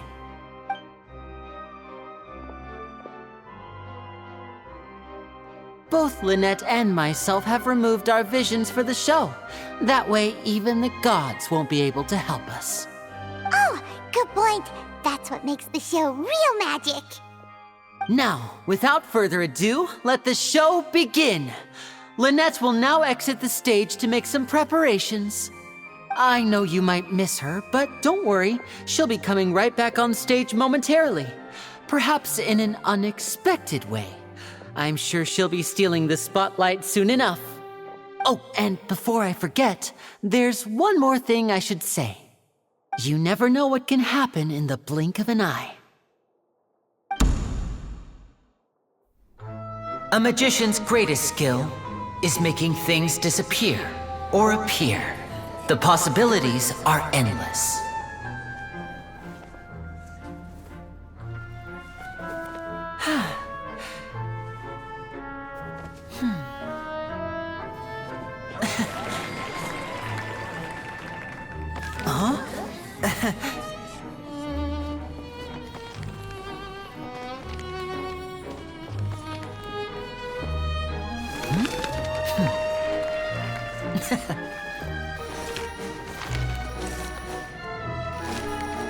But this isn't what you came for.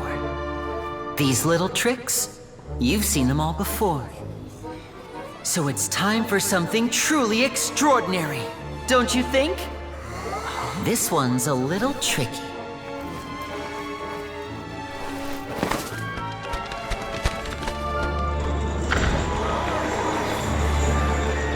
Using this water tank, I shall make my sister vanish completely. right before your very eyes.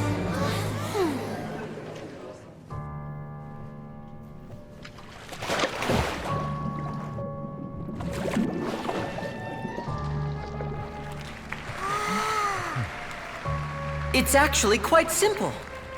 She'll just turn into air bubbles and float right out of the top.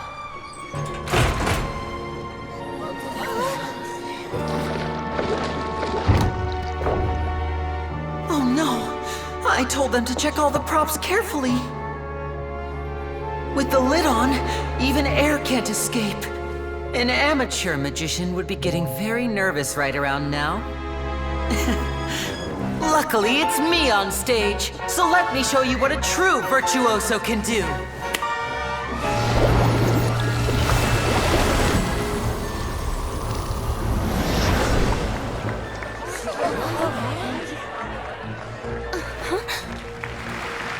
Lynette, are you still there?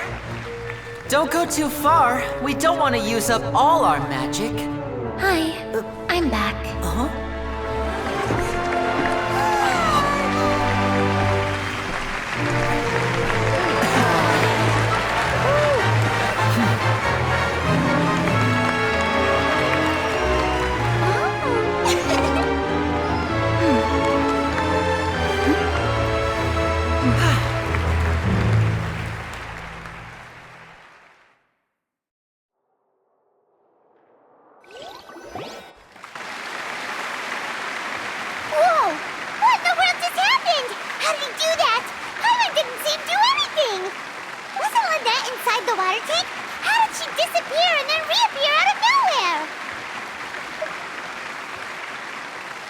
If we could see easily through his tricks, then that would mean that his skills are still lacking. To appreciate magic, you should focus on the show happening on stage, rather than getting caught up in trying to see that which has been intentionally hidden. Guess you're right. Paimon couldn't believe her eyes when Lynette reappeared. Amazing! Thank you everyone. I'm glad you enjoyed that performance. But our magical journey has only just begun. I've prepared even more astonishing surprises for everyone here. The magic of transformation and disappearance can go far beyond what you've just seen. I'm sure many of you are thinking that escaping the water tank was impressive enough, but Lynette is still my assistant after all. In which case, I have ample time to make all necessary preparations. So, for my next trick, I will require the participation of one lucky audience member. Please, if my assistants could bring out the magical boxes now. There are 2 boxes and only 2 boxes. One is here and one is there in the aisle among the audience. I'm sure many of our clever audience members have already guessed our next magic trick. A swap! Our lucky audience member and I will each enter a magic box. After 1 minute, we will each emerge from the opposite box. Now please, everyone pay very close attention to the box you see here. Don't give me any chance to make a move. Wow! How's he gonna do this? Hey, do you think this is all magic tricks, or does Lenny have actual superpowers?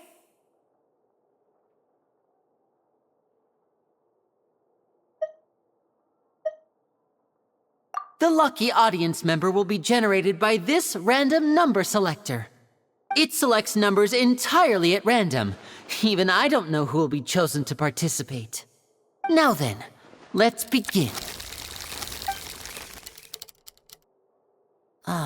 Let me see. Oh, row 7, seat 3. Congratulations! You now have the chance to experience magic firsthand for an entire minute. Please, come forward. My assistant will take you beside the magic box. I'm sorry, it might be a little cramped inside, but no need to feel nervous. We've carefully arranged everything for you to be as comfortable as possible. You don't need to do anything, but no matter what strange things may happen, don't come out of the box. If the magic is interrupted, who knows where you might end up? You might even find yourself in the Fortress of Meropide. Oh, okay. All right. Before I enter the magic box, there is one more thing I need to ask the audience to do. Could you all give me a countdown? Like this. 60, 59, 58. Just keep counting down. You can go a little faster or slower if you like. I won't be able to see anything in the pitch black box, so I'll be relying on your voices to know when time is up. Oh, and no tricks now. If you quickly count from 60 in just 30 seconds, then I'll be in a tough spot. Ooh! Paimon kinda wants to count faster after hearing him say that!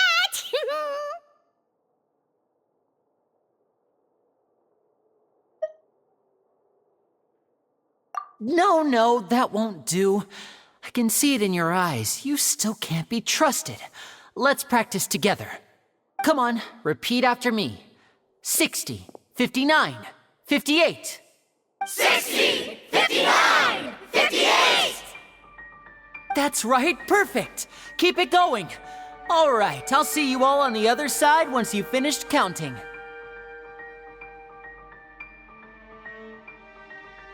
54, 53, 52? Huh? Why aren't you counting, Nervalet? I am counting in my head. I think things are exciting enough in here as it is. Merely a consequence of my identity and personality. Do not worry about me. Just enjoy the show. Oh, alright. You look so serious that Paimon thought you might be feeling uncomfortable or something. 40, 39, 38! Mr. Linney, are you all right in there? Is everything ready? Yes, I'm fine. I'm just double-checking the direction of the magic.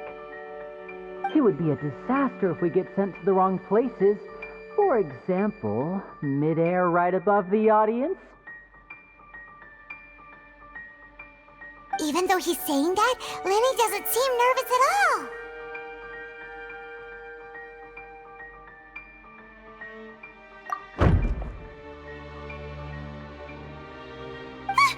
What was that noise?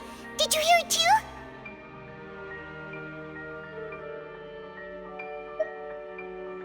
Not sure.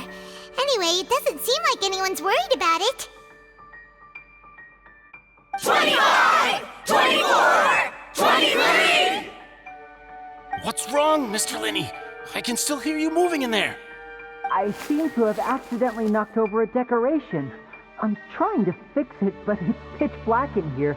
I can't tell left from right. Never mind the decorations. There's no time for that. The show is what's important.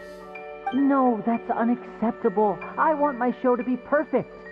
Don't worry, we still have 20 seconds. Hear them counting? 19! 18! 17! It seems things aren't quite going as planned. I apologize, everyone. It feels like you're all starting to count faster, but that's all right. I know it can be tiring to do such a long countdown. 10 seconds and change is still plenty of time. 10! Almost there now. 8! Swapping two people is harder work than you might think. Even a master magician like me can't guarantee I'll get it right the first time. Hey, wait! Is this the back one? I can't tell. They both look the same inside. Huh? No, that's not it. I'll try again. 7! Hey, slow down! Honestly! 5! 4! 3! Whoops! That doesn't count! 0!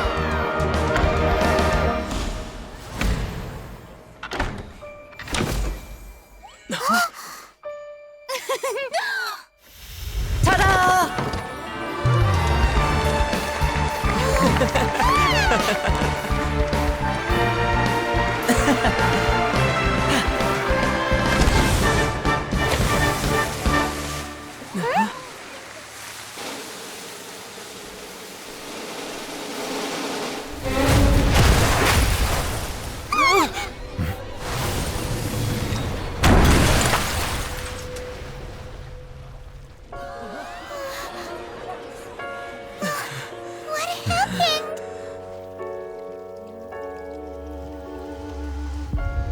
Is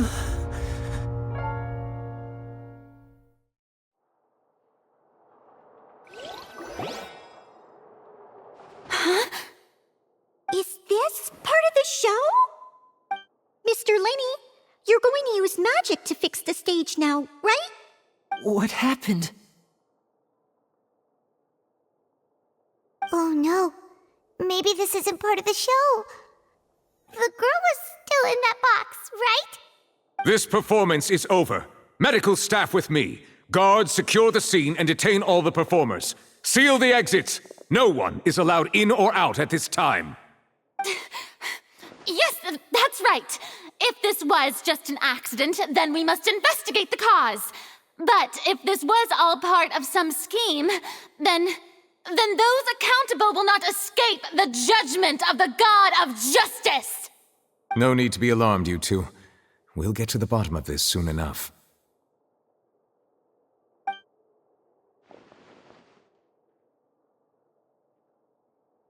Unfortunately, the person who is in the magic box has been pronounced dead. His name was Cowell, one of the assistants in Linny's magic troupe. Apparently, the fireworks on stage ignited the ropes that were suspending the water tank, which then caused the tank to fall onto the stage. As of now, we are still not sure why we found Cowell in the box, rather than the guest from the audience. And after an initial search of the area, the guards have confirmed that the girl is nowhere to be found. It appears that this incident was not merely some mishap with the performance. And there are many indications that it is connected with the case of the serial disappearances of young women. The serial disappearances case? That's the case that Charlotte mentioned before!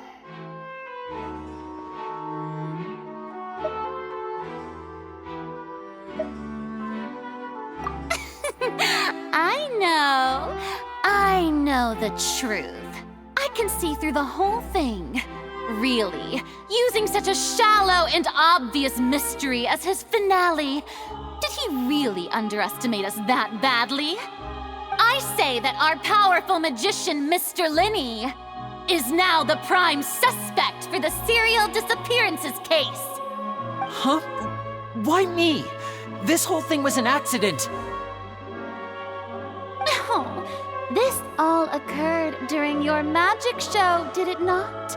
The missing girl disappeared after being chosen, did she not? The deceased is one of your assistants, is he not?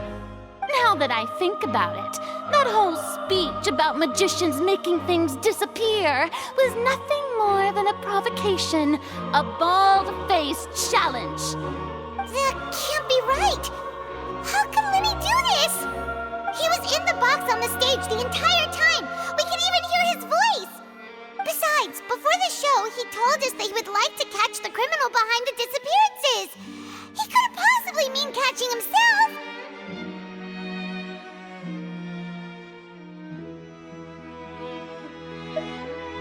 Save discussion for a later time, please. Lady Farina, may I assume that your comments just now constitute an accusation against Mr. Linny and his associates, and that you are pressing charges? Huh? I just think that I think it might be a little early to talk about formally pressing charges. But what Lady Farina said just now makes perfect sense. Looks like she's gonna personally deliver justice. A kidnapping and murder carried out under the cover of a magic show. Lady Farina said it all. I mean, of course, my dear people. But what excites me even more than the obvious truth before our eyes is the opponent I'll be facing. That's right. I mean you, Traveler. You'll support Linny, won't you? After all, he was the one who helped you the first time we met.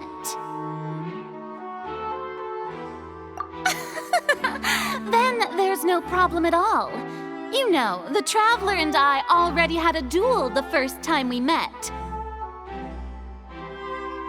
But with Linny's help, our little duel ended in a draw. But draws really are the most boring possible outcome. So, no more draws. Between the two of us, there must be a clear winner and loser. And what better place to hold such a riveting showdown and decide the true victor than here, on the grandest of stages, the Opera Epiclese. Huh. It wasn't a draw. She obviously lost last time. I understand. Charges have now been pressed, and as such, a trial is in order. Well, Traveler, seems Lady Farina has set you in her sights.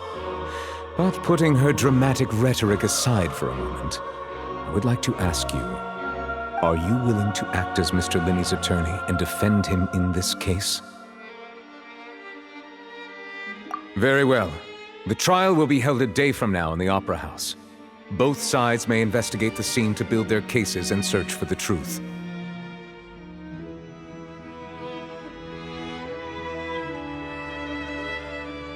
Linney and his troupe are all potential suspects and shall remain within the Opera House.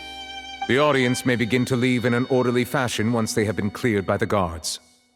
A day isn't that long. Let's see what kind of case this big-shot outlander can build in such a short amount of time. I'm really quite looking forward to hearing it.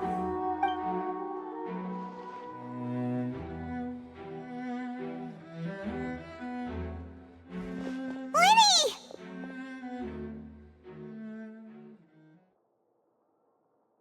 Sorry about everything that happened just now. Were you frightened? Of course! Who wouldn't be scared after witnessing an accident like that? Yeah, I'm a little shaken up myself. How could this happen? And poor Cal. I know you already claimed that you would defend me, but now it's just us talking. Tell me, do you think I could possibly be the murderer? Good to hear. Thank you so much for trusting me. I'm sure everyone sees me as the biggest suspect at this point. But if you ask me, the whole thing is mysteries layered upon mysteries, such that all that's left is confusion. I don't know whether what happened there on the stage was purely an accident or not, and I don't know why poor Cal was in the box. As for how that girl chosen from the audience could suddenly disappear, I'm afraid I don't have any answers either. If someone tampered with my performance, then we need to figure out what they did. Even a skilled and knowledgeable magician like myself couldn't pull all that off in just 1 minute.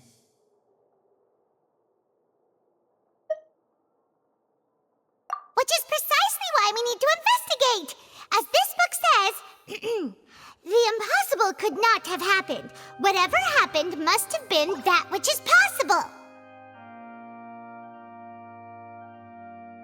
Paimon bought them when we were reading at the bookshop in the city earlier. Pretty cool, huh? Don't worry, Paimon used her own savings to buy them. It wasn't from our travel funds. I think they look cute on you, Paimon. You have good taste, Lynette! That's the right attitude. Feeling depressed isn't going to help me now. I need to get back to my normal self. But with the guards watching our every move, it's going to be especially difficult for Lynette and I to prove our own innocence. Good thing you agreed to be our attorneys. Thanks for that. We'll be counting on you. Yes, thank you so much. Yeah, just leave it to us. Oh, since we're going to start investigating, Paimon has a question first. Where did Lynette go during the performance? Well, I'm afraid that would involve some of our essential trade secrets as magicians. The secrets behind our magic are past saving, Linny. I suppose you're right. The truth behind our tricks is going to be important evidence that will be weighted during the trial.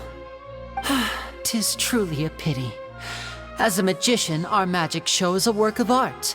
We've poured countless hours and spared no effort in perfecting it. But if revealing our secrets will help you uncover the truth behind what happened, then it will be well worth it. We should go somewhere else if we're going to discuss our magic tricks.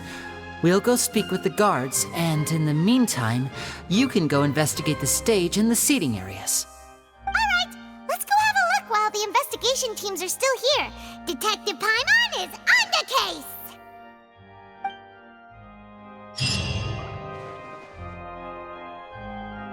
Hello, officer. How's the investigation going?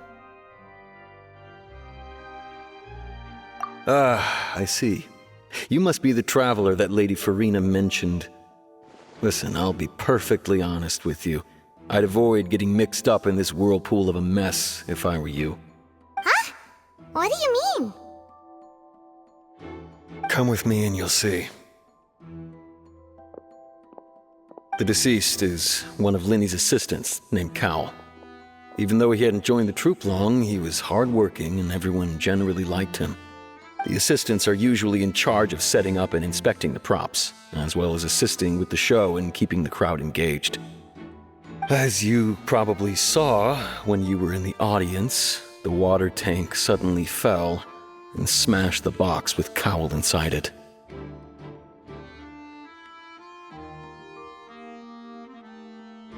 This is the real mystery. We've already searched the scene and were unable to find any traces of the girl. However, if you look carefully, the box was positioned directly under the water tank. The ropes holding the tank were then burned by the pyrotechnics on stage, causing them to snap. All these factors lining up so perfectly makes it hard to see this as a mere accident. If anything, the more logical explanation is that the whole incident was intentionally planned, and Linny is the most likely person to have access to all these areas. But he doesn't have a motive! Are you both good friends of his? Well, you can't say we're good friends, but we've known each other for a little while. So in just a short time, he was not only able to win your trust, but even convince you to act as his attorneys. I know there's no such thing as magic. The real trick of a magician is holding the audience in the palm of their hand. I've seen a lot of cases, and I can tell you that people are the least reliable kind of evidence.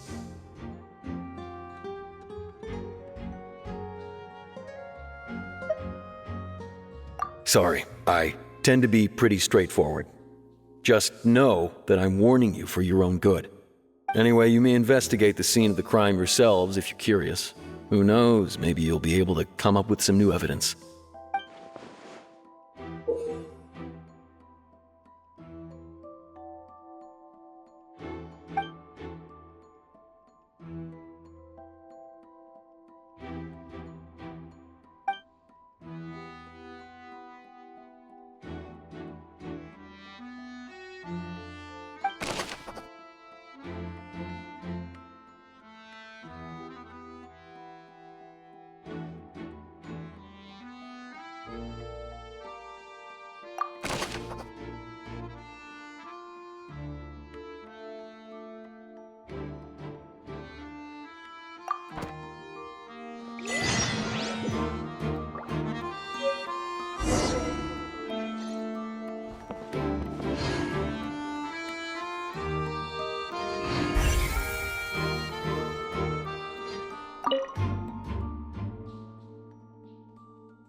Go ahead, have a look around. In the end, we're both after the truth.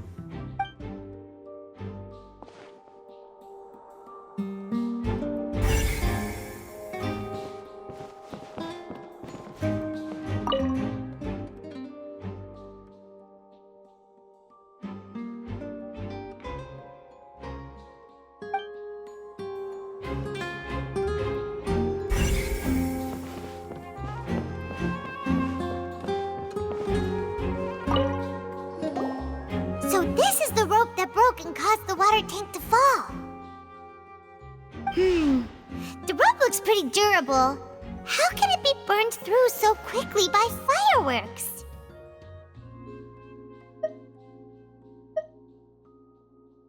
Why are you suddenly so serious, Traveler?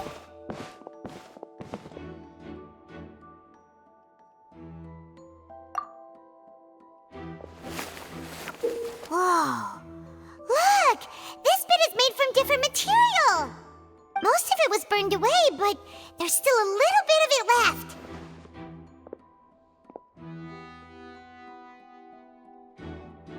Huh. So if a rope meant to hold something was made with that kind of material in it, then that means... Wait, Paimon should write all this down. Let's take notes.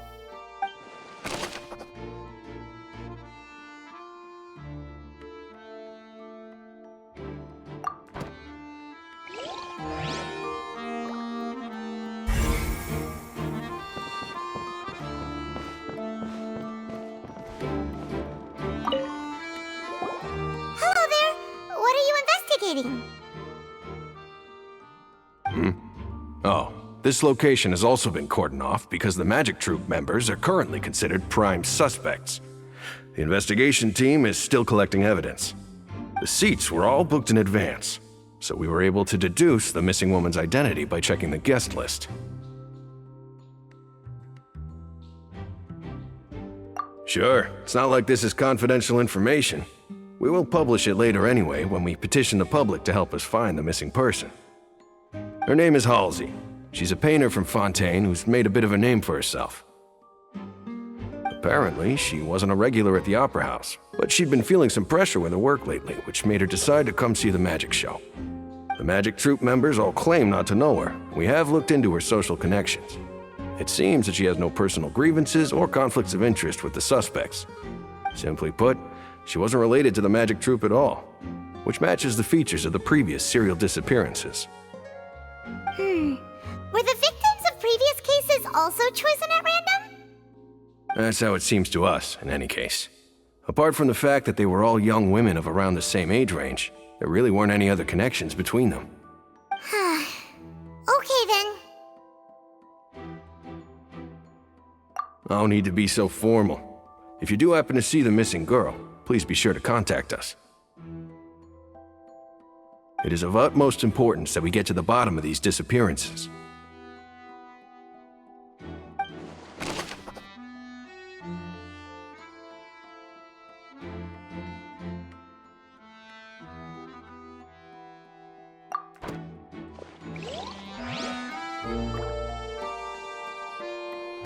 If you do encounter Ms. Halsey, please contact the guards immediately.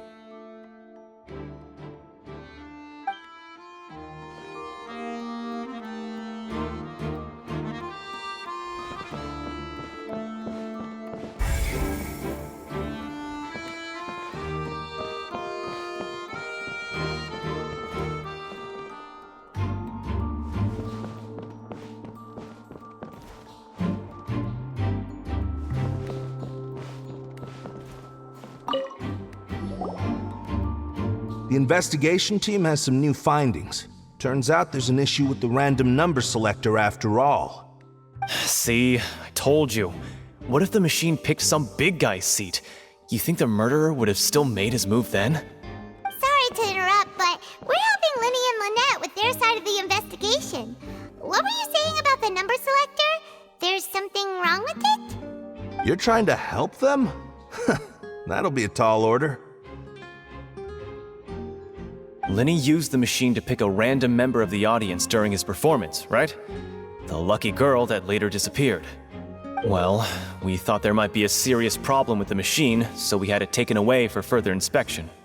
It turns out that the seat number it picked wasn't random at all. The machine picks that same number every time. I'm sure you already know that you have to make a reservation in advance to get a seat, regardless of whether it's a trial or some performance. In other words, Linny knew who would be sitting where from the very beginning.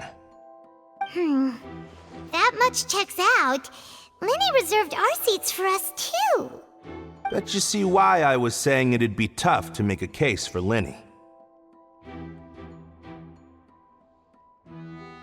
Even though it's bad for Linny's case, Paimon had better write it down.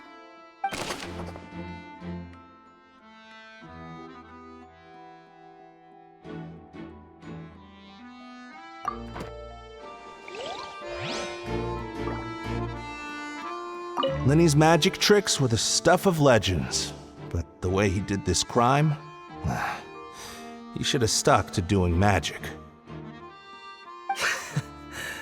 Look, doing magic tricks is one thing. Pulling off crime is something else entirely. Maybe he was just too full of himself.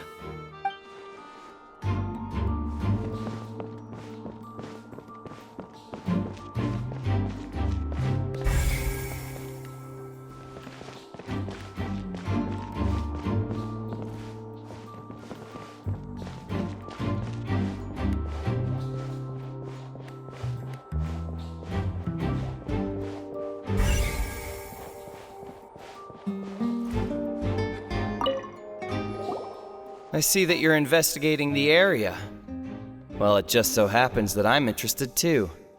If you find any new and interesting leads, be sure to share them with me, alright? We don't have too many thoughts yet.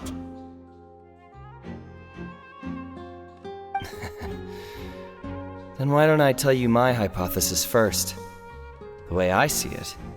And I'll start it with that loud thud. The thud? Oh, you mean the sound that happened during the countdown?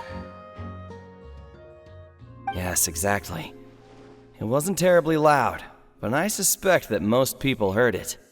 It's just that everyone was awaiting the results of Linny's trick with bated breath, so no one paid it much mind. But now that the incident has happened, the thud has become an important clue. That makes sense. So, what do you make of it? I'm of the opinion that it may have been the sound of Linny's accomplice, Lynette perhaps, jumping atop the water tank or something like that. And when the pyrotechnics went off, she cut the rope, sending the water tank crashing down. But wasn't the noise we heard too loud for that? Perhaps the balance wasn't right, leading to a particularly rough landing.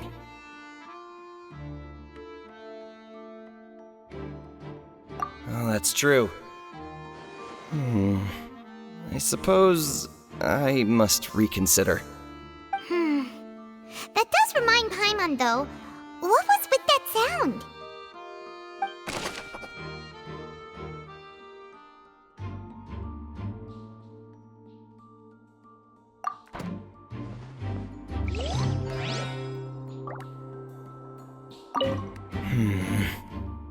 Could it be that I didn't see it happen?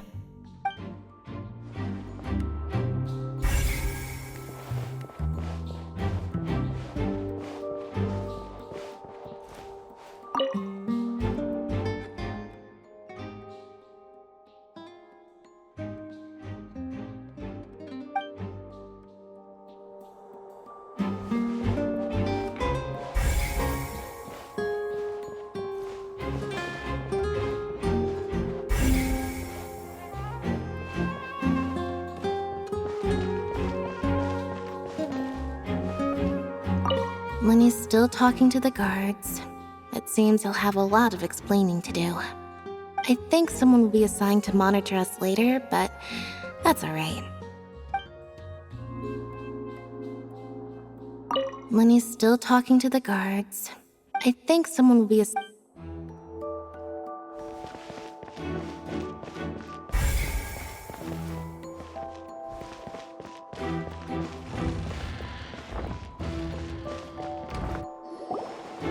Hey, you! Yes, both of you! Over here! I've been keeping an eye on you for a while now. Huh? You mean us? That's right. If I'm not mistaken, you're also among those who wish to cut down the thorns and pursue the truth. No? And by the looks of it, you're not from Fontaine. Well, you're right on the moor about that one, but who are you? Have you never heard of the Spina di Rosula? From mediating disputes and providing protection to solving conundrums, you name it, Spina di Rosula does it. And I, Navia, have the honor of being its renowned president. Though those who play by our rules call me boss. I'm Silver, her attendant. Pleased to meet you. And I'm Melus. Demoiselle's various daily needs and affairs are under my purview. Huh? Boss? Demoiselle? What gives with the names? Well, I am the second generation president. Malus and the others are still used to my previous title. My apologies, Demoiselle. Should you prefer, boss, I will endeavor to use that instead. No, no need. You don't have to call me boss. Just Navia is fine. Okay, if you say so. Not that we're members of Spina di Rosula anyway. All merely trifling details. Never mind. Now, back to the situation at hand.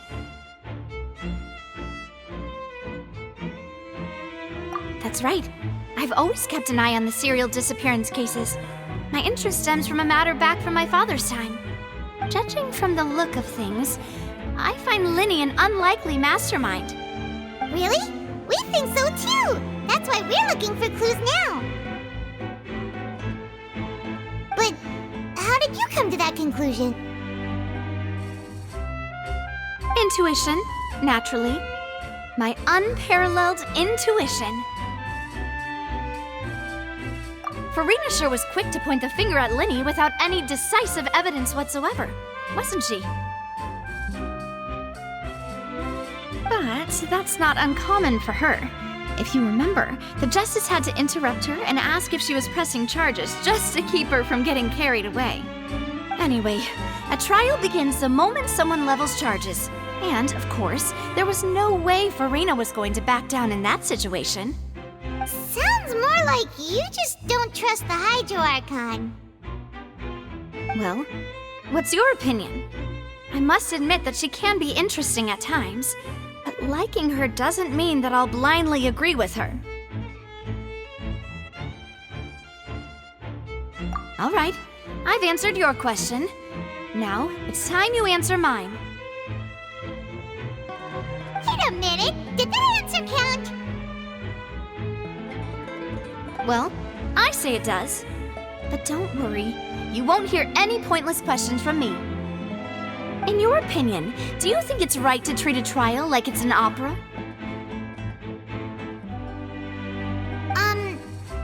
Well? And why would that be?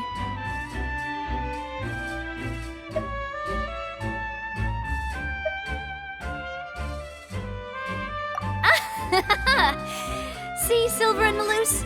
I told you they'd be different. Most astute of you, Demoiselle. I too think that the Traveler's response was most excellent. No matter how wonderful the script or how fervent the audience's expectations may be, the trials that go on stage here must be based in fact. And if that can be done, boss, then... All right, that's quite enough, Malus. Anyway, I like your answer. You pass with flying colors. Now, I need to make some preparations, following which our joint investigation shall commence. You two shall be my assistants. Wait! Since when did we become assistants? Well, I can be the assistant, sure. Or your companion, if you like. I'm really not that fussy. That's more like it.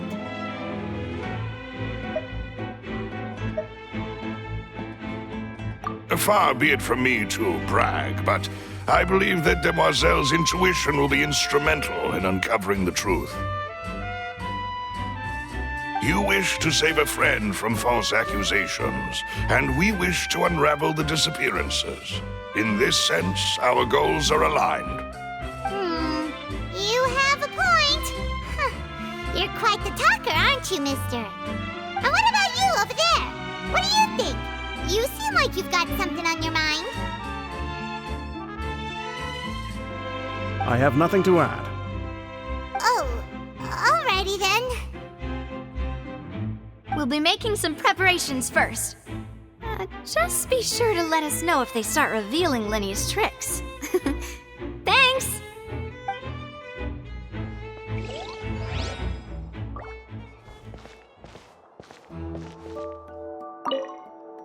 Speaking of that, I think magic shows would be very popular in Poisson.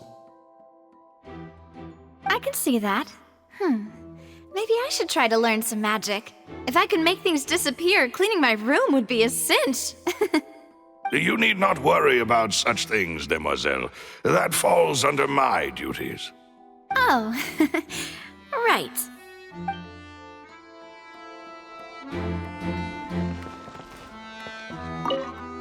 Speaking of that, I think magic. I can see that. Maybe I should try to learn some magic. If I can make things disappear. You need not worry about such things, demoiselle. Oh.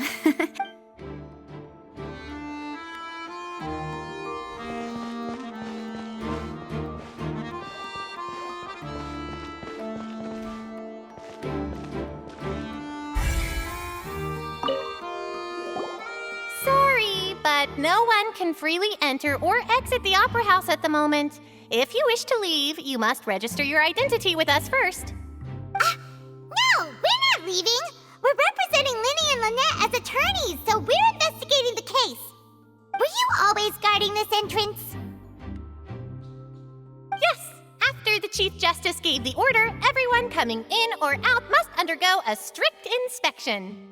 So, the missing girl couldn't have left from here, at least, not from that point on. I doubt there was much opportunity then, either. How can you be so sure, Well, because I was in charge of security near the entrance at that time.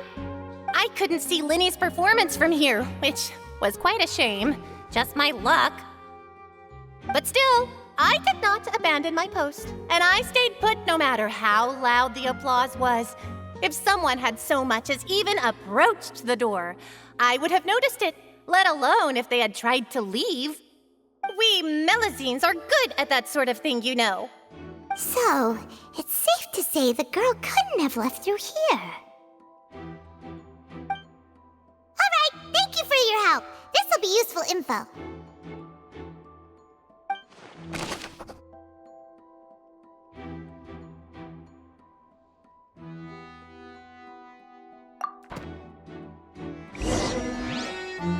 We've checked everything of note here at the performance venue. Paimon wonders how Linny's discussion with the guards is going. Let's go see, shall we? Ooh, things are getting interesting, huh? We're about to see how magic is made. My apologies, but access to the venue is restricted at this time. Please register first.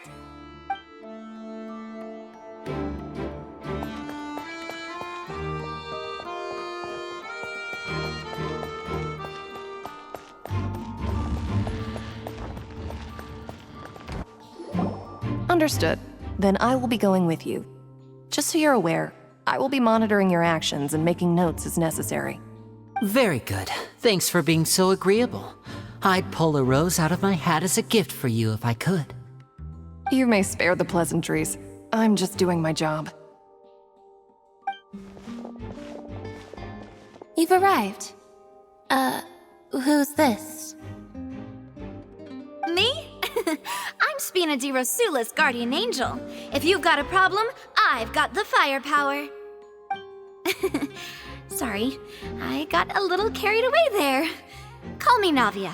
I'm a partner of theirs, and will be helping investigate this whole situation. And these are my companions. Would you mind if they join as well? Fine by me. Oh, new helpers? I would be most grateful. Well, let's just say we're tagging along. It's not every day you get to see the secrets behind magic performed on such a large scale. I appreciate your kind interest. Come with me. We'll be heading below stage.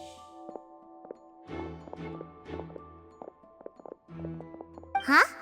Below stage? Yes, a world of secrets is hidden beneath this magic box, prepared specifically for this switcheroo trick.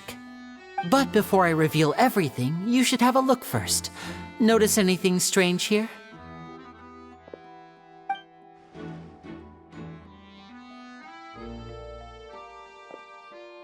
I'm not trying to be dramatic. Remembering the details of a trick will help you understand the methods used to perform it more easily.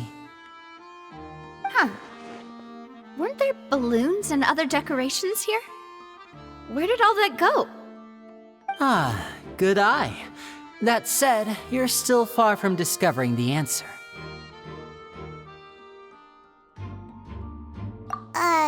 The back?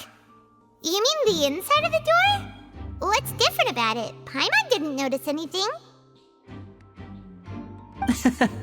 Very good indeed.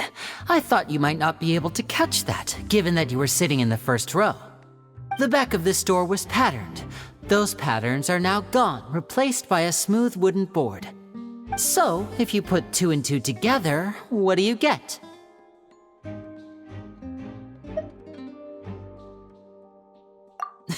Exactly. All right, let's go. I'll tell you how it works as we head down.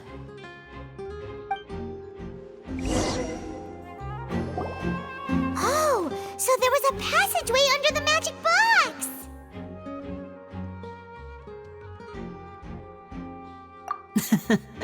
I knew you'd figure out most of it as soon as you saw this place. The 2 magic boxes are positioned right above the 2 entrances of the tunnel. See this flatbed trolley? The box with the lucky audience member in it would be shuttled over to the other side using the trolley. This trolley can raise and lower and even rotate, ensuring that the box will face in the right direction. I see. So that's the purpose of the box inside another box. Precisely. The inner box would descend after the audience member was put inside and be moved along the trolley, all while the outer box would remain on stage as if nothing had ever changed. So that's how you did it! Once the box was lowered, the trolley would store some energy through this device here, with which it would complete the rest of the steps. The audience member would only be able to feel some slight movements in the dark, and by the time she walked out, she would already be back on stage.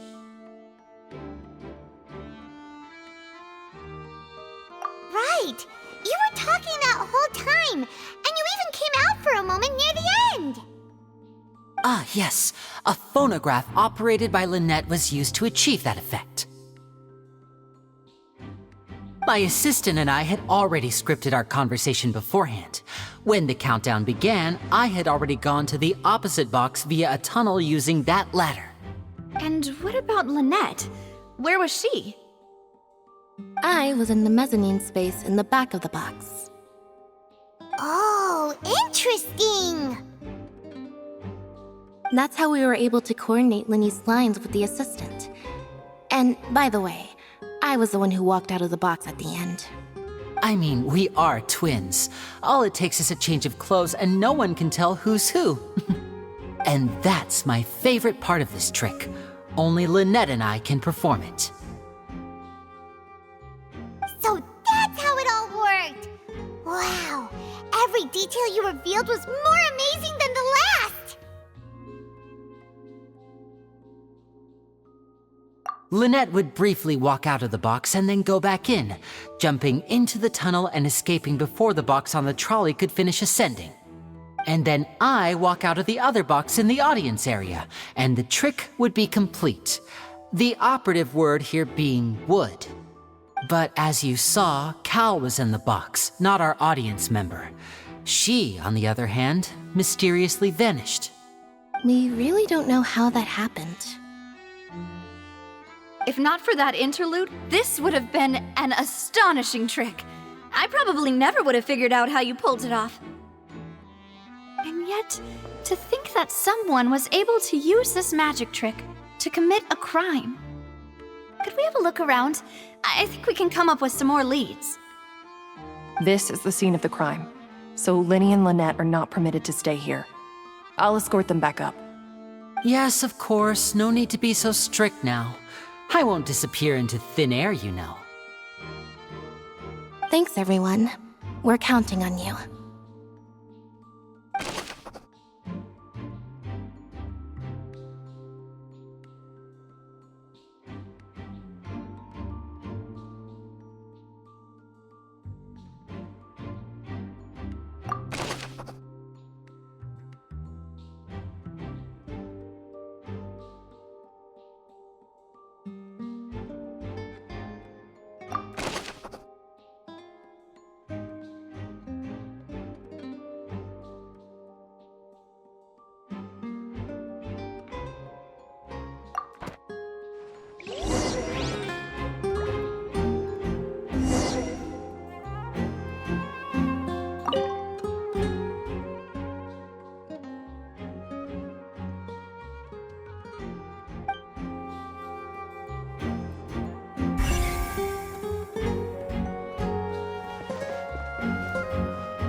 The floor is wet. Please be careful not to slip. Speaking of which, why would there be water here? Oh, Paimon knows! It's one of those tricks where you pour water into a jug and then flip the jug over only for the water to disappear? And here's a broken vase! Huh. Did the trolley knock it down while moving? That can't be. The trolley moves along tracks from start to finish. It couldn't have hit the vase at this distance. Let's note this down too and think about it later.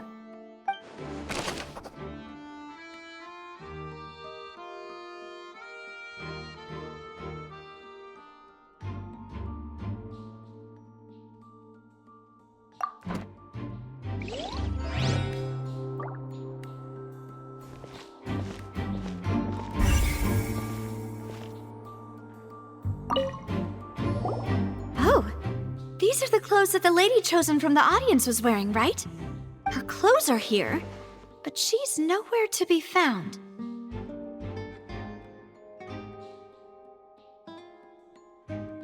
Right! And do you really need to do that if you're kidnapping them?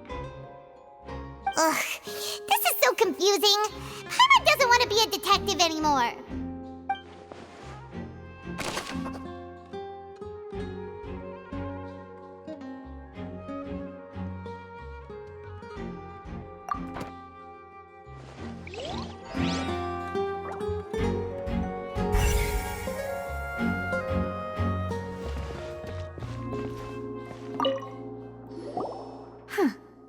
What's this?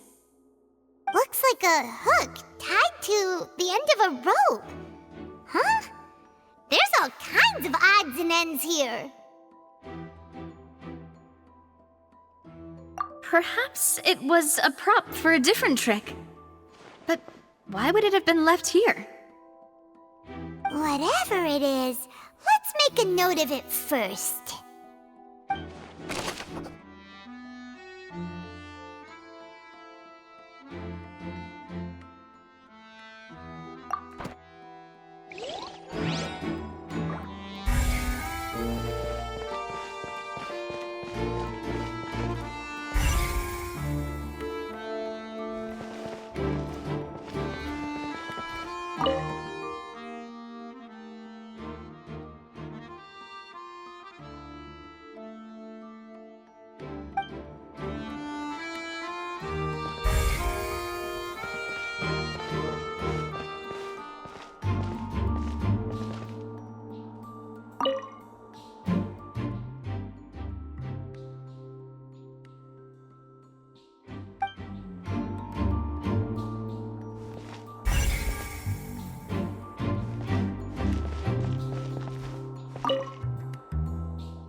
What is this place?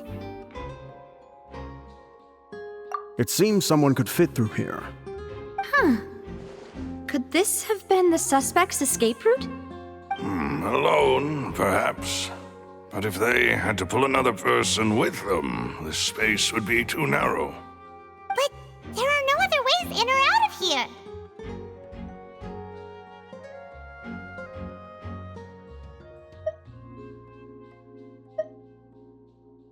Oh, you're right! Let Paimon write that down.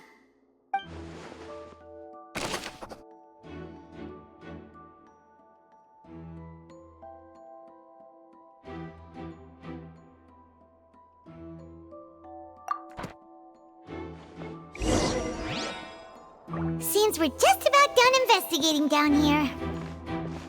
Yes, let's head back up.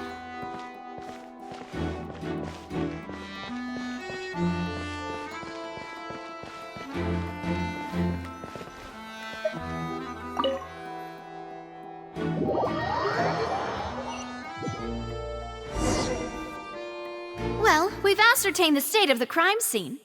Let's find a place to sort out our findings once Malus returns. Seems to me that there are several things that don't add up here. Apologies for the wait, demoiselle. So, what did the guards say? Did the criminal escape through the vent? They believe the odds of that are very low, since the vent leads to the Opera House's basement. The guards have checked the area carefully. No one left through the basement during the performance or after the incident, and no one was found hiding there. So the tunnels become like a secret chamber then! You know, like the kind you usually see in novels!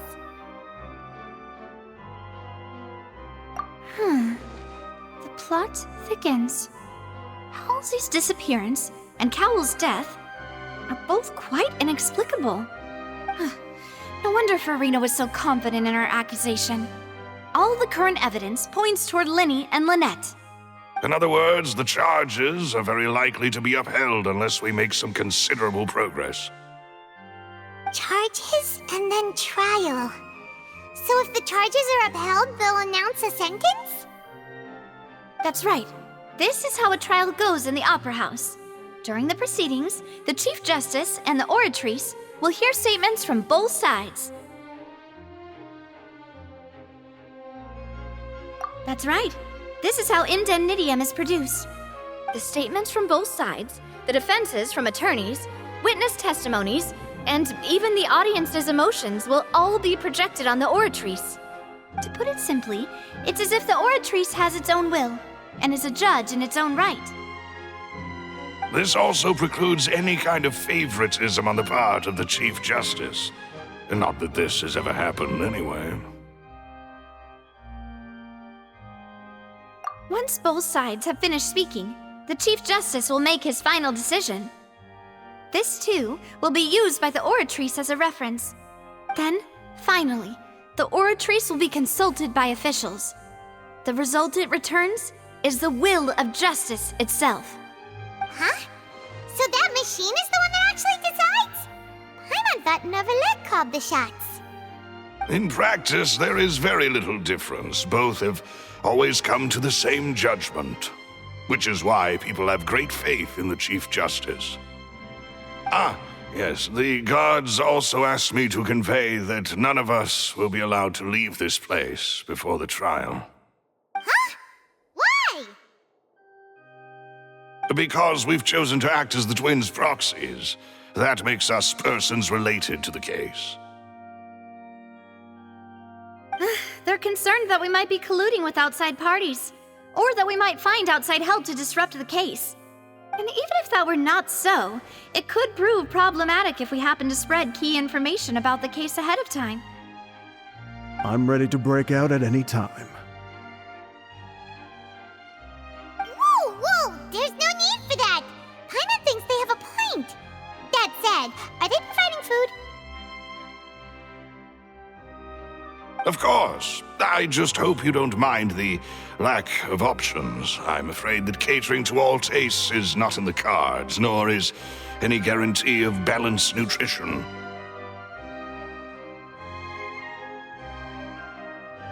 In that case, let's just sort out our findings together here. Pity. I was hoping to take you to try some of Fontaine's famous desserts, too. I mean, what better way to properly think through our findings than over some tea and sweets? Huh. Breaking out suddenly doesn't seem like such a bad idea after all. Just kidding! Paimon will still do her best, even if there are no snacks. What do you mean, no snacks? Of course we'll have snacks. If we cannot buy some, then we'll simply make some. Huh? Here? But how? Understood, demoiselle. Everyone, please come with me.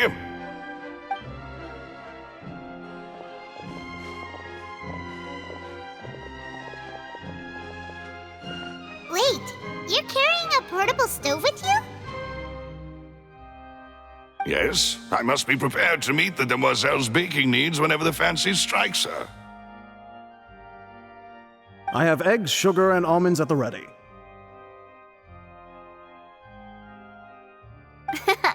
Good work, you two. Then I'll get to it. please sit tight for a moment. You'll get to taste my awesome snacks soon enough. These three are quite the interesting group.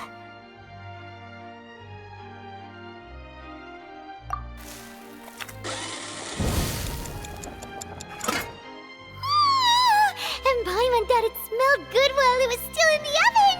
Oh, it's even better now. Paimon can't stop drooling. From the way you had these two guys carrying all that stuff around, Paimon thought you'd have them do more during the baking process. But you ended up doing the entire thing by yourself! Beating the egg whites, grinding almonds, everything! I was applauding. And I was giving encouraging smiles.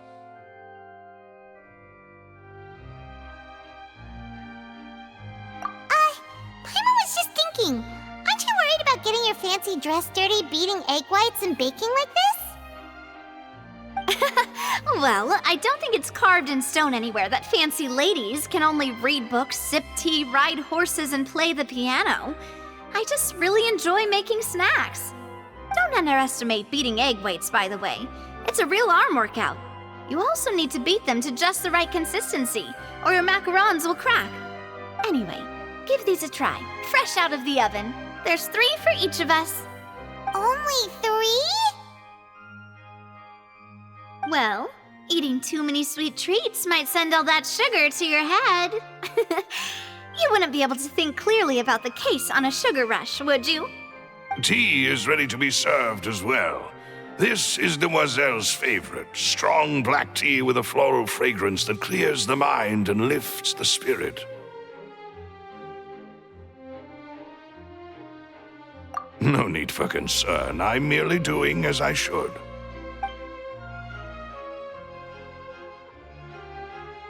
All right then, down to business. As Paimon mentioned previously, the tunnel seems to be something of a secret chamber. However, we can assume that Linny and Lynette were not alone within it. Some criminal also occupied its sealed confines. The magician twins could have committed the crimes, of course, but they lack any logical motive. Exactly! Why would they do such a thing right when everyone was watching?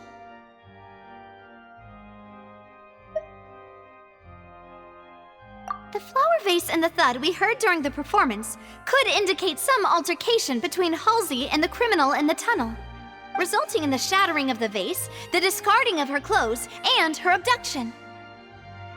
Perhaps the criminal thought that since she was chosen from the crowd, she would be too easy to identify if she was still wearing the same clothes. Paimon thinks that makes sense, but the real trouble is...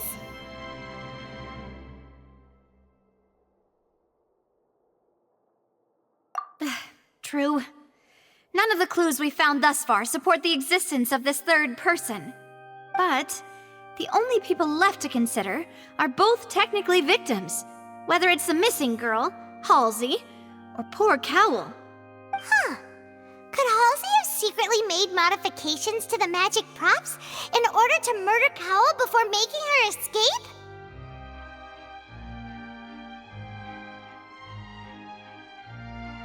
That's right. And even if she had tampered with the setup, she would need to understand the entire trick to pull it off. Nor does she have any motive. The guards said that she has never had any dealings with the magic troop's members. Were we not thorough enough in our search? From the sound of things, this is turning into an impossible case. Your macarons are amazing though, Navia. They smell great! They're nice and crisp and super sweet! They are my specialty after all. And I see you've already had 5 of them. What? 5? Oh, that can't be right! Paimon only counted 3! Honest! Please don't worry about it. At my age, a few less sweets might actually be a good thing. No! Being greedy is one thing, but Paimon knows how to count. Besides, Paimon knows that if she ate too many, then others wouldn't have enough.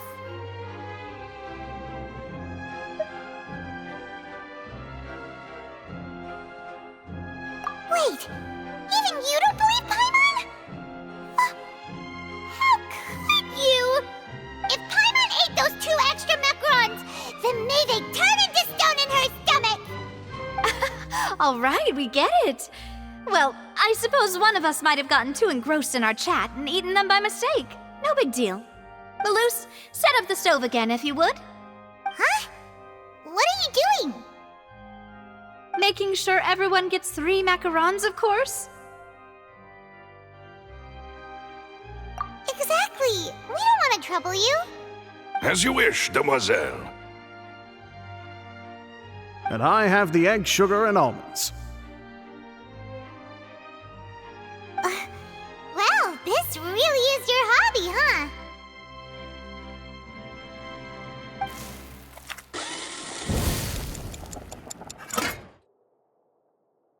Well, that's it for snack time. I'm going to have another look around the area. I don't know what we're looking for yet, but we've still got some time. As attorneys, I suggest the 2 of you think the case over again. It would be awkward if you got all tongue-tied on stage during the trial. All right, thanks for your help and for the snacks. It was nothing. A small task for the Spina di Rosula.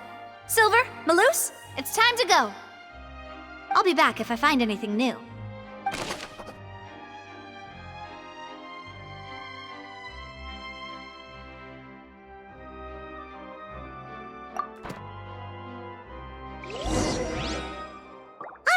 It's time to put our heads together. We've got to get our defense ready for the trial. Oh, it's probably gonna be a long and difficult case. There's no point in worrying about that now. We just need to prepare. Here, take Paimon's notes. They should help you review the situation.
Impossible things don't just happen. We'll get to the truth one way or another.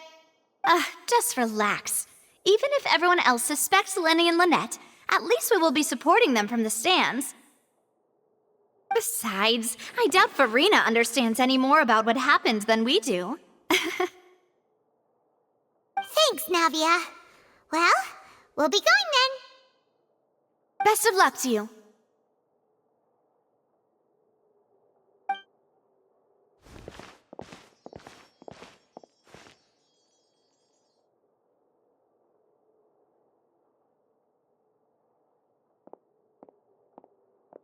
Ah, finally, you're back. Well, how did your investigation go? To be honest, you might be disappointed. No. We're already very grateful that you were willing to help. Well now, don't you all look disappointed. Don't tell me that your investigation came up empty-handed. That was to be expected, of course. The guilty can never produce proof of their innocence. But don't let that stop you. I shall be terribly disappointed should you, my most anticipated foe, concede so easily. Since both parties are present, I declare that the trial regarding the magic show incident is now in session. Firstly, in order for the audience to understand the causes and results of the incident, could we please have Mr. Linney explain the trick? Yes, of course. I will explain while Lynette demonstrates on stage. All the necessary items have been prepared.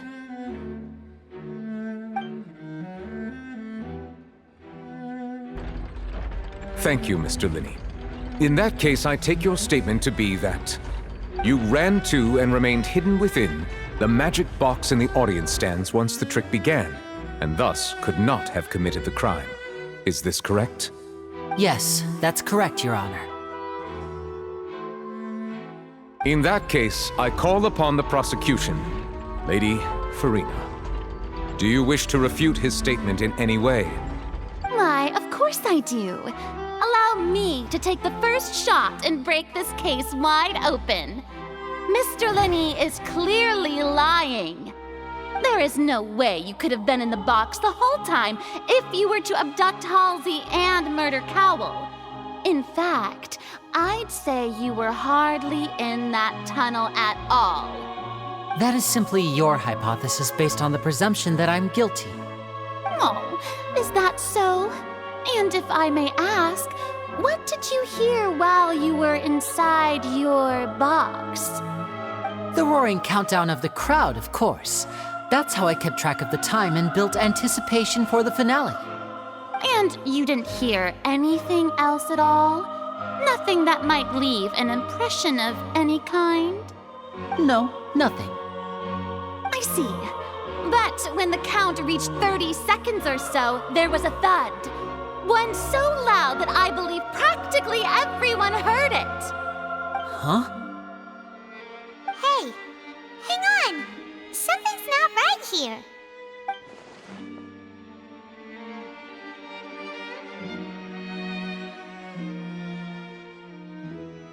Yeah, I'm sure he could have heard a noise that loud from inside the box. I was right by the box and I definitely heard the thud. Look at those scales. Could those mean...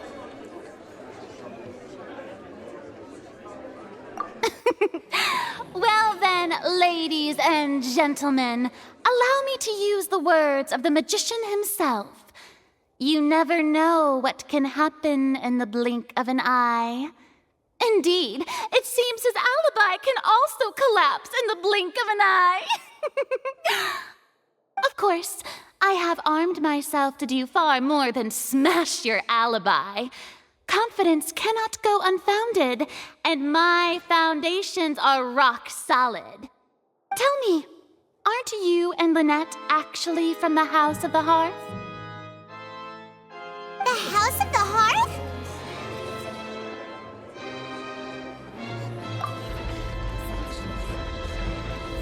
No wonder they did something like this.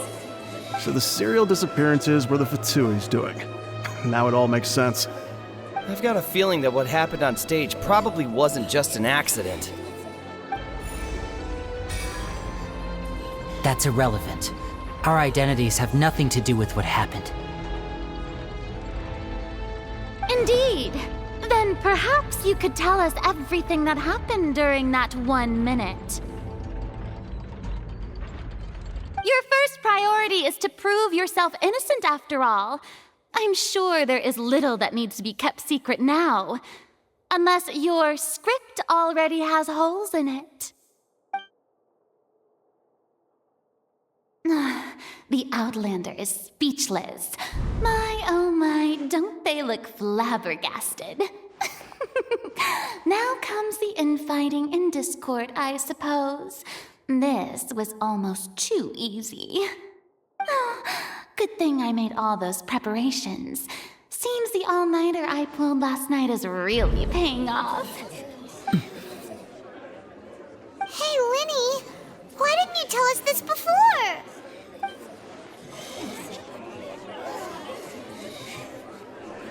Order! Order! Mr. Linney, allow me to re-establish the facts. Lady Farina has raised 2 points. First, when the thud was heard in the Opera House, you were neither in the box nor the tunnel.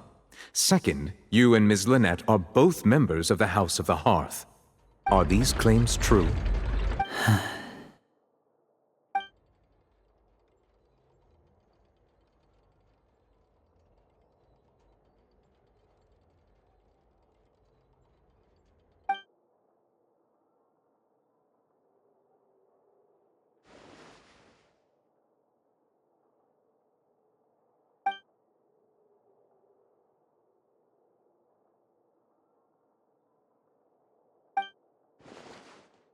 Please answer my question, Mr. Linney. I'm sorry. Yes, they're true, Your Honor.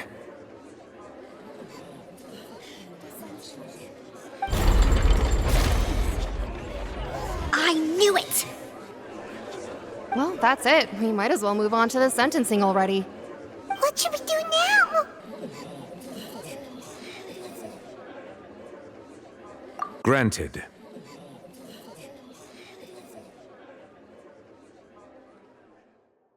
In that case, what is your request?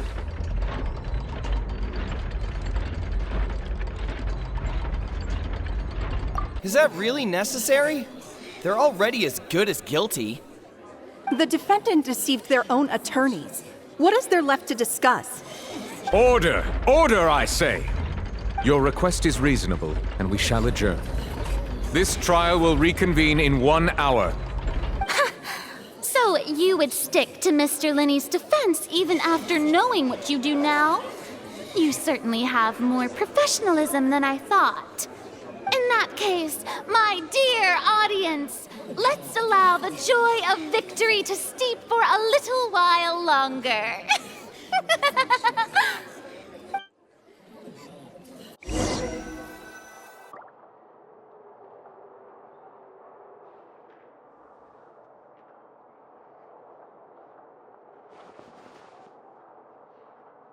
Well, this is awkward.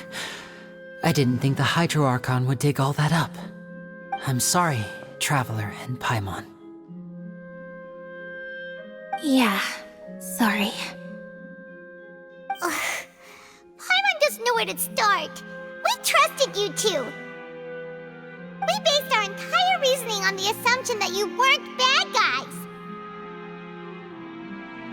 Not to set the wrong tone or anything, but Paimon's really mad! I'm very sorry. I know you're angry, and reasonably so, but please, let me explain. I know you've clashed with the Vitui several times before. I wouldn't be surprised if just hearing the word is enough to make you upset. But our organization is very, very large, and the Harbingers have very different personalities and goals. Right now, we want to save people. As many as we can. That's right. I'm sure we're on the same page when it comes to this nation and the disaster that its people might face. I knew if it weren't for our respective identities, we could become good friends. That's why I didn't wish to flat out lie to you, but chose to hide some details instead. The truth is very important, but being completely transparent about everything would see us spending more effort than we need to.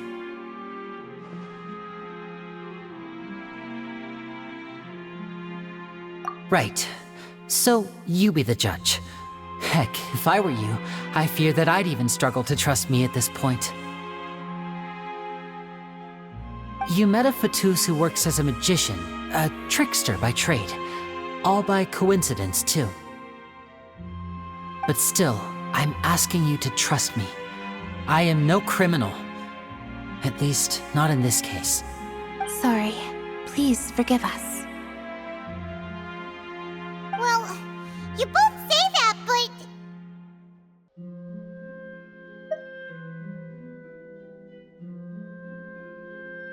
Right, let's hear your answer first, and no lies now! Of course. I'll answer any question you ask. We've been trying to find out how the Oratrice operates. We want to know why it has a consciousness. Why can it deliver sentences accurately? During our investigations, we learned that the machine's core is beneath it. From that moment on, Lynette and I have been designing this box swap trick with the objective of getting close to the core. Is that why you needed a whole minute? That's right. In truth, the audience would take about 75 seconds to count down from 60, while I would only need 15 to get to the opposite box. So, after jumping into the tunnel, I accessed the Opera House basement via the vent, and went to investigate the room in which the core is stored. That air vent was created during the construction of the tunnel specifically to execute this step.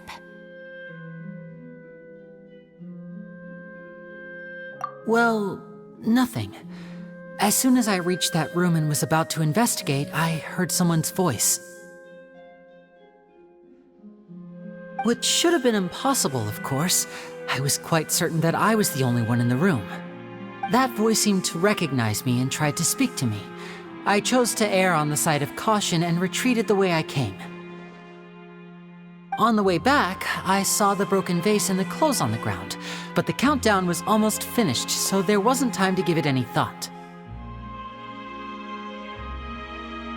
After that, the homicide occurred just as you saw.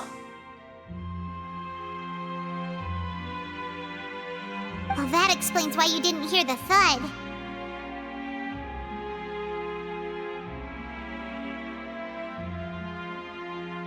Because of that prophecy I told you about, of course. We must know all we can about this nation's secrets in order to deal with that prophesized crisis. That's the only way we can save everyone. So, there you have it. The whole truth. I swear, I didn't hide anything from you this time. It was never my wish to proceed under this cloud of mistrust either. But like I said earlier, you can be the judge. If you want to leave because you don't trust the Fatui, there's nothing I can do to stop you. Well, Traveler, you decide. Paimon will follow your lead however you choose.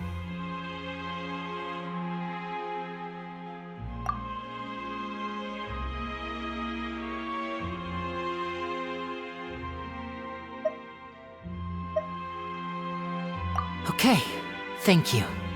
Thanks for giving us a chance. The current problem is that the scales are tipped pretty badly against you two. If we want to refute the Hydro Archon's accusations, we're gonna need a seriously watertight defense. Huh?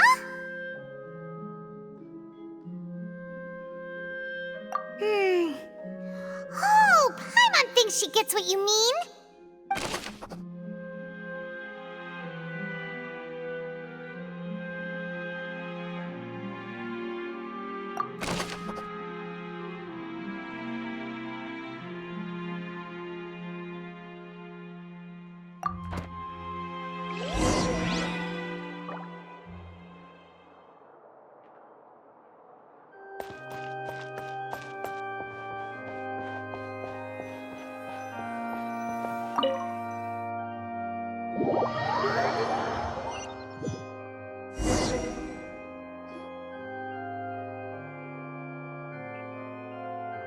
Both parties have returned to their positions. Let us continue the trial. When last we left off, Mr. Linney acknowledged the new evidence presented by Lady Farina as fact. Therefore, Lady Farina may continue stating her reconstruction of the events. That took long enough. Now then, if everyone would lend me their attention. At this stage, let's revisit that scene from Linney's perspective.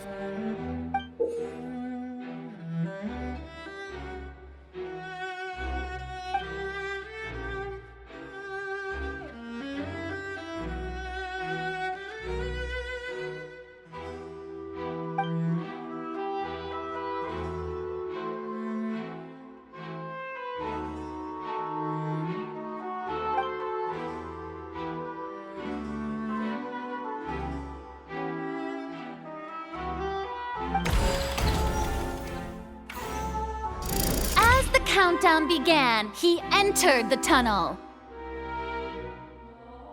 When the flatbed trolley passed, he opened the box and got into an altercation with Halsey, which caused the loud thud. He did not realize that this sound could be heard by everyone in the opera house, which is why he claimed earlier that he could not hear the sound. Finally, he used the vase to knock her out, before making her change clothes to prevent others from recognizing her. At this time, Cowell arrived in the tunnel, having heard that strange noise, and caught Linney red-handed. So Linney proceeded to knock him out too before stuffing him into that box. Afterward, Linney passed the unconscious Halsey to his accomplice through the magic box in the audience stands, before operating the devices such that Cowl's death would be ruled an accident. And there you have it. That's the truth behind what happened. Does the defendant's side have any objections to Lady Farina's description of the events? The key to refuting Lady Farina is the order of events, what Linny experienced, and what he saw.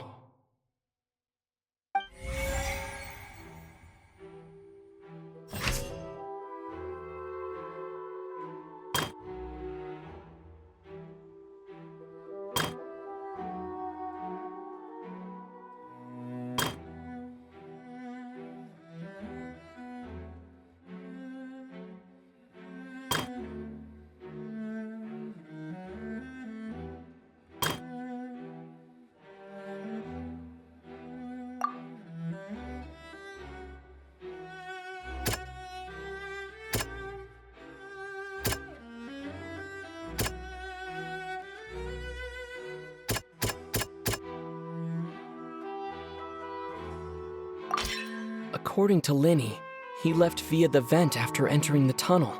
He couldn't have had that altercation with Halsey.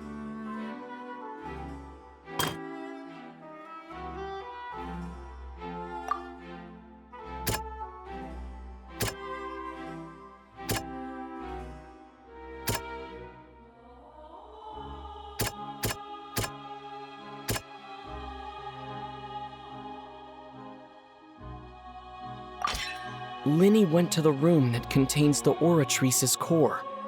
This is the actual truth.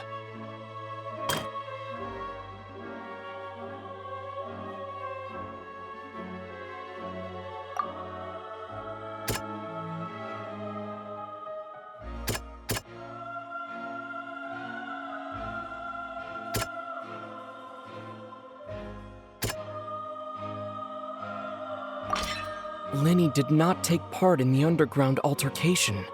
He only witnessed traces of the aftermath. Attention! Ace Detective Paimon has something to say! When the countdown started, Linny did indeed go into the tunnel.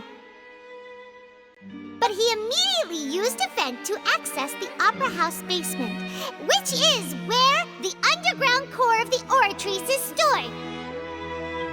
Once he reached that area, he heard a voice in what should have been an empty room. Since he felt something was amiss, he returned immediately.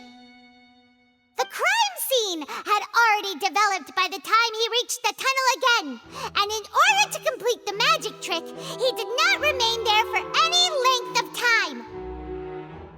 Finally, he reached the surface, and that was when the accident happened from his point of view.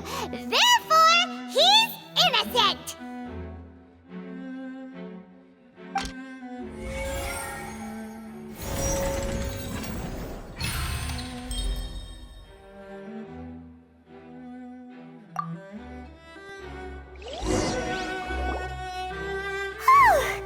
Paimon did it! Paimon actually managed to say all that!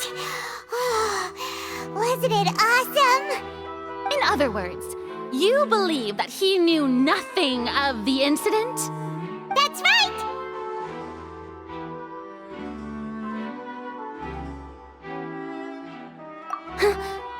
My reasoning?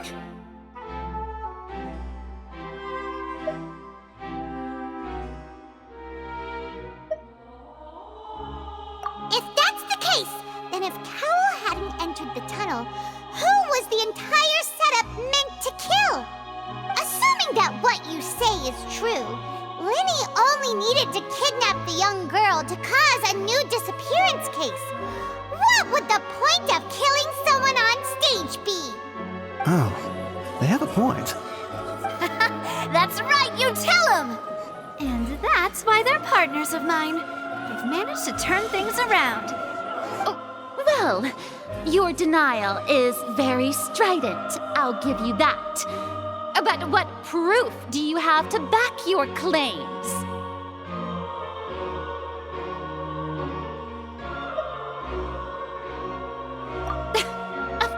I do? If he had been in the magic box the whole time, how could he have not heard that sound? Why do you ask? You're saying that he wasn't?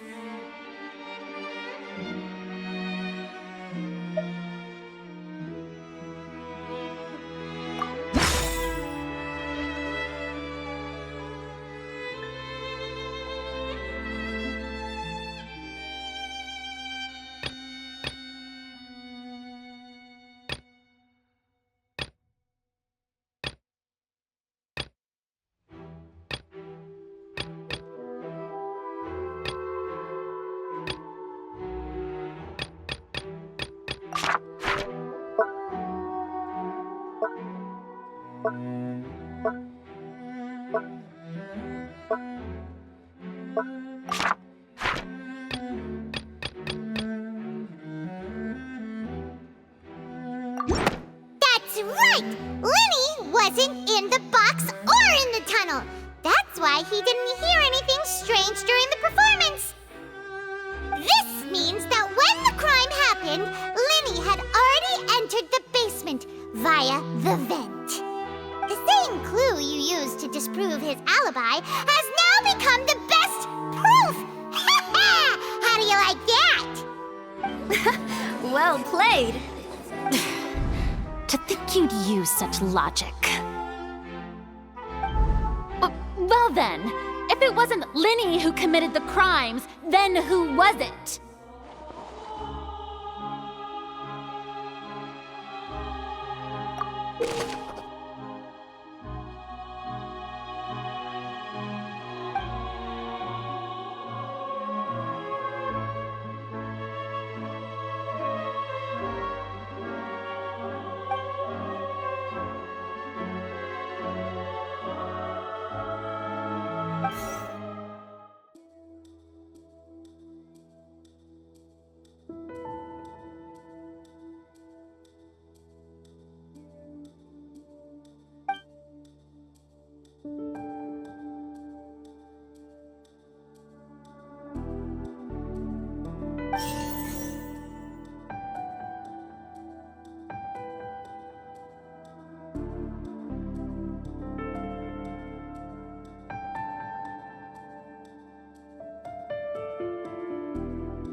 Could there have been a third person involved?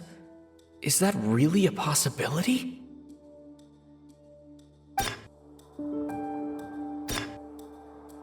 Halsey is the missing person and an ordinary audience member. Or did she have her own scheme all along?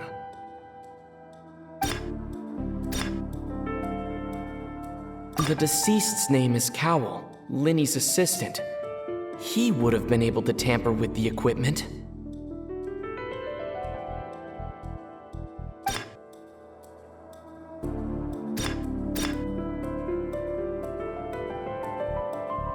Could there have been a third person involved? Is that really a possibility?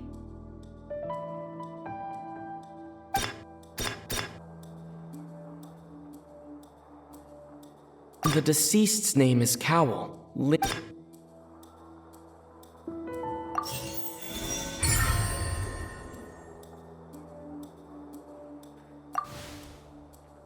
Huh? That can't be right. Are you serious? The killer was, in fact, Cowell, the deceased! Oh, is that so? How interesting! Let's hear your reasoning then. What I must do next is recreate the truth. What Cowell did, and how he went from would-be perpetrator to victim.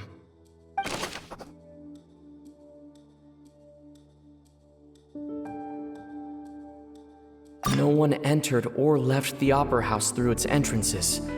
So where would the criminal have wanted to take Halsey?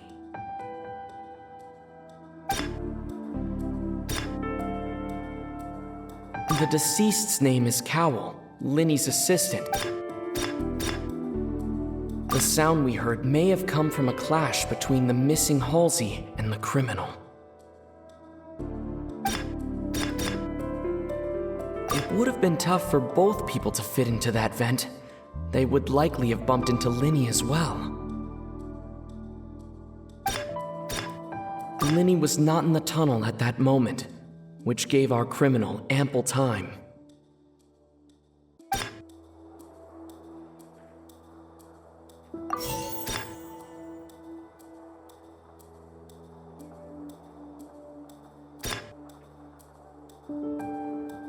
The sound we heard may have come from a clash between the missing Halsey and the criminal.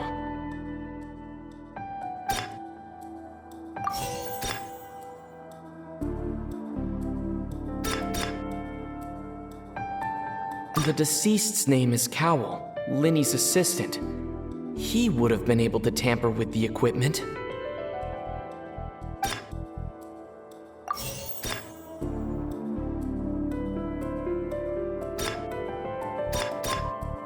No one entered or left the Opera House through its entrances. So where would the criminal have wanted to take Halsey?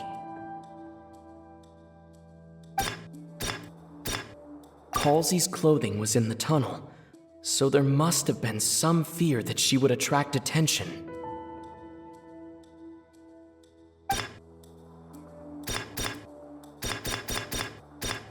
It would have been tough for both people to fit into that vent. They would likely have bumped into Linny as well.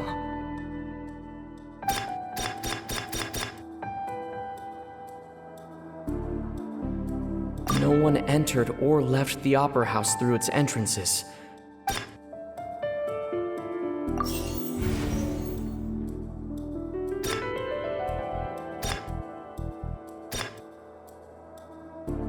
Halsey's clothing was in the tunnel, so there must have been some fear that she would attract attention.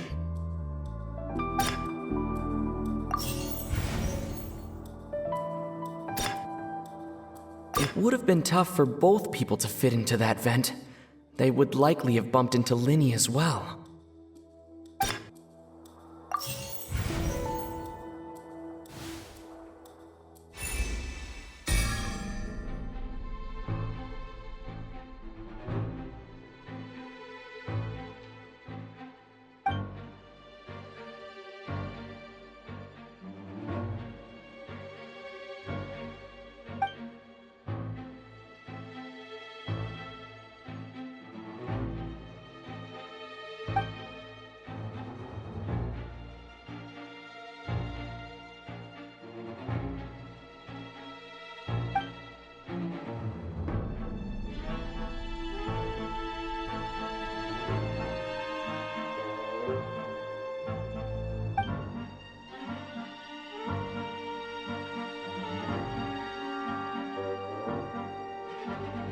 What's wrong, Traveler?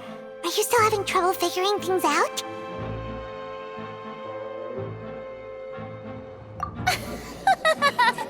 I see how it is. So this was all just a bluff. And here I thought you had something to show for it. But it seems you're still far from the truth. Look, since we're at a dead end, why not consider a different track? Just like the trick as it transpired, the end result must have been utterly different from the magician's initial design. If only we knew how Halsey disappeared. Well, that would be nice, but the tunnel only has 3 exits, and none of them seem very likely. And it's not like this is a magic trick where you can just make a real live person disappear. You know, like you did from that water tank, Lynette.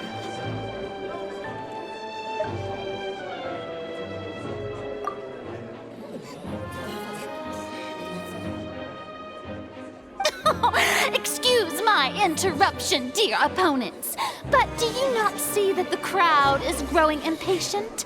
There is no greater sin in this opera house than an awkward delay in the performance.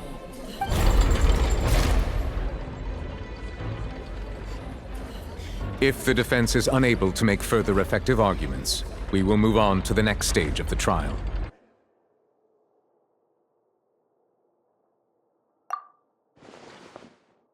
Linny was not in the tunnel at that moment, which gave our criminal ample time. The sound we heard may have come from a clash between the missing Halsey and the criminal. The deceased's name is Cowell, Linny's assistant. He would have been able to tamper with the equipment.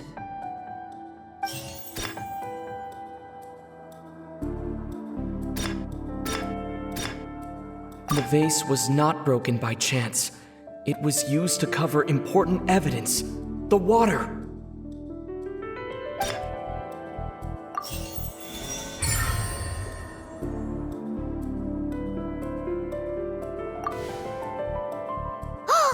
Paimon gets it! It all comes together if Halsey disappeared instead of being kidnapped. Lynette escaped from the water tank, vanishing gradually and leaving only clothes behind.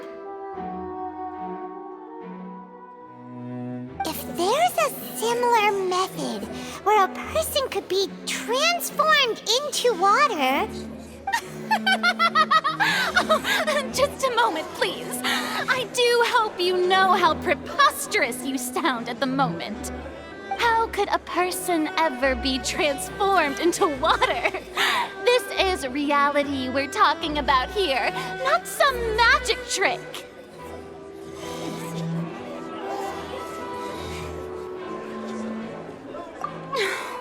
Must we really? I should think that of anyone. Your friend Linny already knows this truth very well. Magic tricks are ultimately just illusions and misdirection. But Halsey's disappearance is very real. We're talking about two completely different things. Even so, I trust the Traveler's judgment. The truth must be out there somewhere. Perhaps some new line of reasoning may open if we try to gather all the focal points that don't make sense. Since Cal was the deceased, we haven't placed much attention on him. But given that we aren't making much progress with the case, it wouldn't hurt to have a look at his belongings, would it? People really do come up with all sorts of harebrained schemes when at the end of their rope. The way I see it, your suggestion that we broaden the scope of our investigation is nothing but a tactic for stalling the trial. Nevertheless, I believe that this is a reasonable request on the part of an attorney. Since the trial does indeed appear to be at an impasse, I believe that additional evidence may help us make more progress. Guards, please step into the lounge and examine the personal effects of the deceased, Cowell. We are still examining the items, but we have already made critical progress that we feel must be shared with everyone post-haste. We discovered several test tubes of fluid within Cowell's baggage, each labeled separately.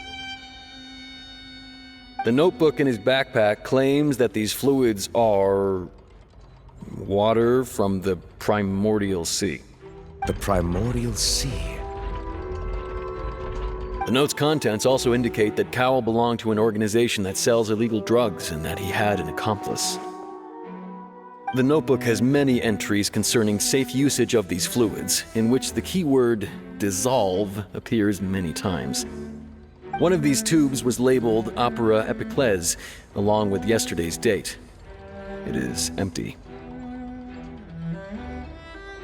The notes also state that these dissolution properties work exclusively on people from Fontaine. It's likely that Halsey was chosen as some sort of test subject. As such, we believe that the defense's hypothesis is, in fact, supported by sufficient evidence.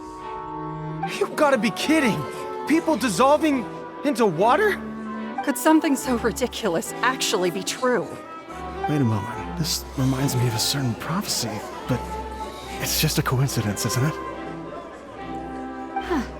If people can become water, does that mean that the water tank's real use was as a means to hide water stains? And if Cowl was targeting that girl... Wait just a minute. Could that mean... You two, with me, quick! Demoiselle, wait! What about your partners? Let's go. Just trust me. Order! Order! It is undeniable that further examination of the deceased's personal effects has yielded some surprising results, but we cannot yet verify the veracity of these clues. Still, let us assume that these clues are indeed authentic, albeit with the understanding that Ms. Halsey has yet to be found. Guards, please continue examining the items along these lines. Mr. Linney, it appears your hypothesis is supported by the evidence, so please continue speaking. Of course. Thank you, Your Honor. If we uphold this hypothesis, I believe that many of this case's seemingly unrelated clues can be connected together. Right! Like the metal hook! That one didn't make sense at all. Let's think about this. Cowell's methods must have something to do with that water from the primordial sea.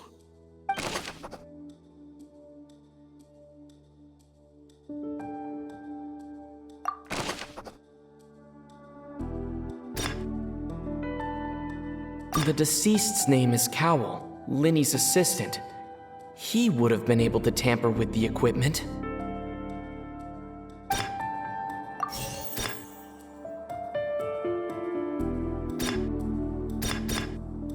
The rope that held the water tank up was lit by the fireworks and snapped. As such, the focus here is on the water and not the tank. Now it seems like the hook rope was not meant for another magic trick, but was instead some form of triggering mechanism.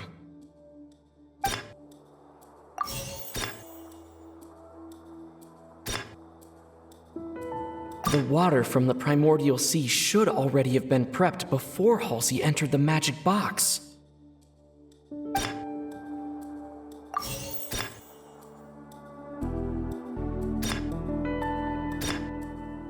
I remember there was something else within the inner layer of that box.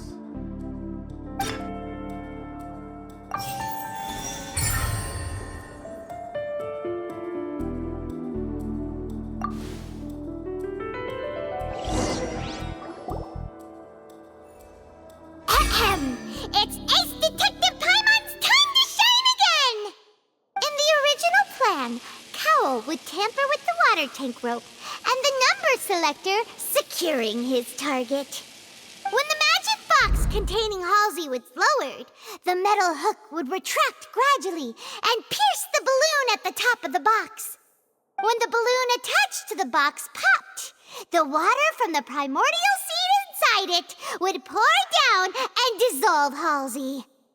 Afterward, Cowell would enter the tunnel and break the flower vase to conceal the water inside the tunnel, with the remaining evidence being covered up by the water tank on stage. But he encountered something unexpected in the tunnel, and wound up being fatally hit by the same water tank he meant to use to cover his tracks. Huh. That does make sense. That actually links together a lot of the more confusing pieces of evidence.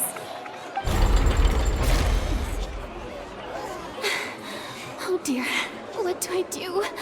Even I think they sound convincing now. Have I falsely accused an innocent person? What a humiliation.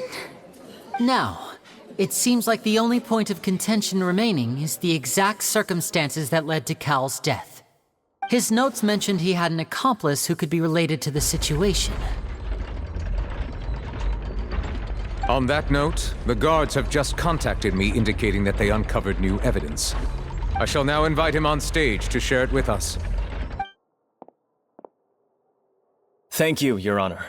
We were just inspecting the luggage of the other people involved in this case. And we found an identical sample of the water from the primordial sea among Linny's personal effects. What? That can't be. Oh, I see. Well, how wonderfully comedic to have have your own counterattack only to come back and wound you. Does this not clear all doubt? My dear citizens, my loyal audience, allow me to present my reasoning and bring this performance to a swift close. Linny did not need to take part in the dissolution of the young woman at all. Indeed, he did leave the scene via the vent. Having made modifications to the props beforehand, his accomplice Cowell then caused Halsey to vanish using the water from the primordial sea. But upon his return, in cruel avarice, Linny desired sole credit and prepared to do away with his partner in crime. Ultimately, he knocked Cowell out, and the tool meant to cover the crime up also became a murder weapon.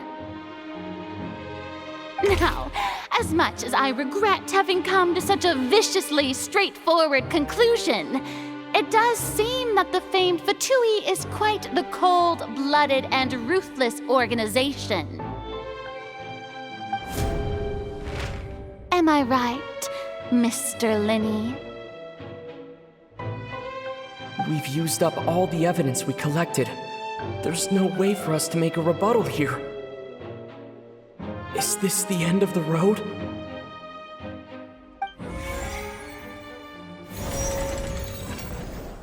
Oh no! Paimon can't think of anything either. It doesn't look like there's any way around this.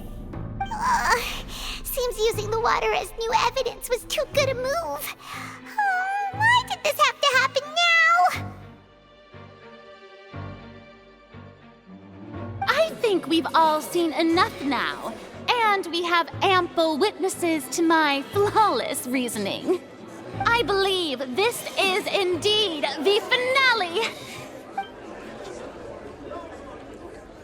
Now then, my good, noble Chief Justice, should we not, in your view, Excuse me, everyone, but I must interject. Miss, I must ask you not to shout and to respect the ongoing legal proceedings. Oh, come on. Don't be hasty. I have a good reason for interrupting, you know. Now, would anyone here like to take a little break from all this debate and see a little magic? I'll show you an amazing trick, one that can bring a young woman who has disappeared back in the flesh, right before your very eyes. Please, do the honors, Mr. Linny, if you would be so kind. What in the world is she saying? No offense, miss, but miracles like that are beyond my scope as a magician.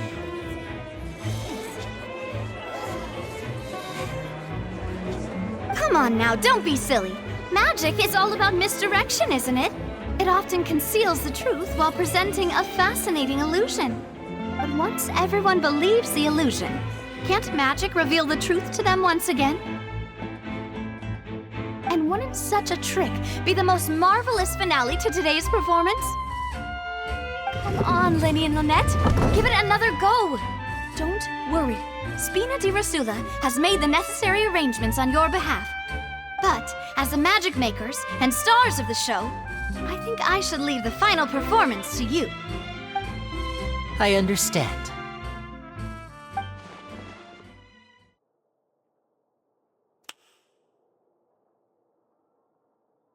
And voila!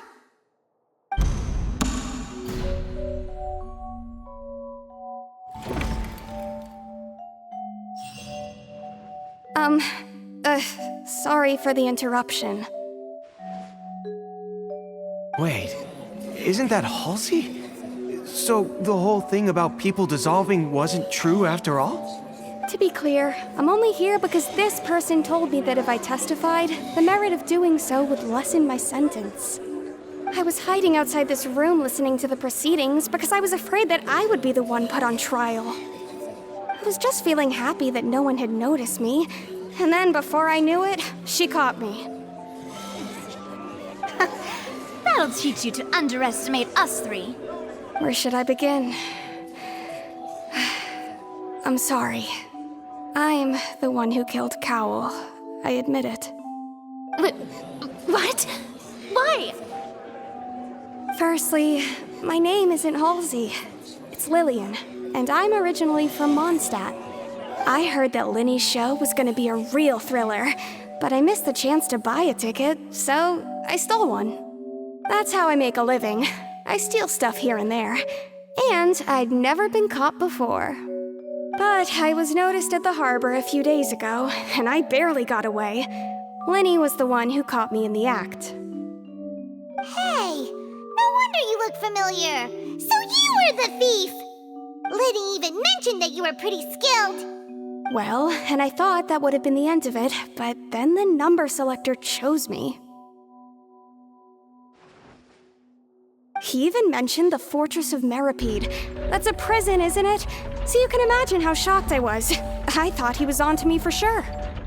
So I played along with the show while looking for an opening to flee, but then I got water poured on me for no reason, and then someone jumped into the tunnel to nab me.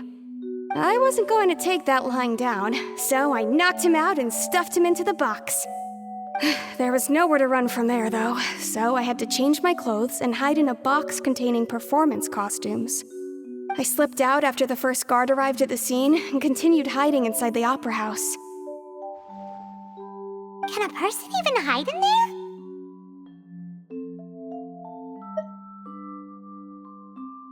But I swear I didn't know that the water tank would fall down. Really, I swear it. Had I known that, I wouldn't have put him in the magic box. I may be a thief, but I'm no killer. Well, that makes everything pretty clear now, doesn't it?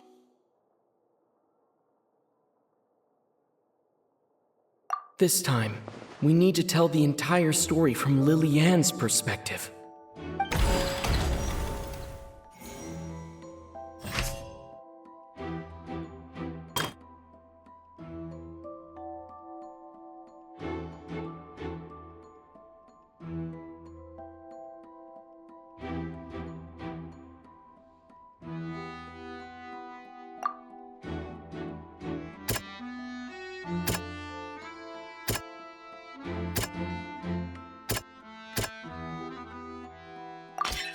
The strange sound wasn't from a fight. It was Lily-Ann's attempt to break out when she was frightened.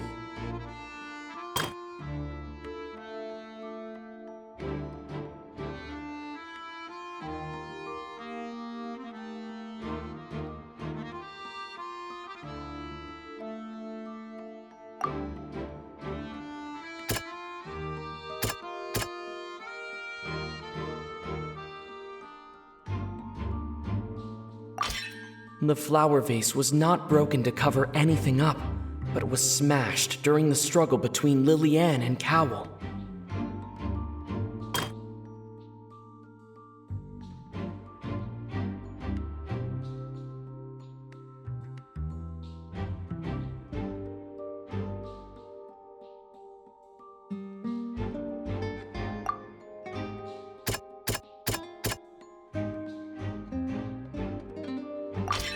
Lily-Ann was afraid that she would be recognized if she left, so she changed clothes and hid, biding her time.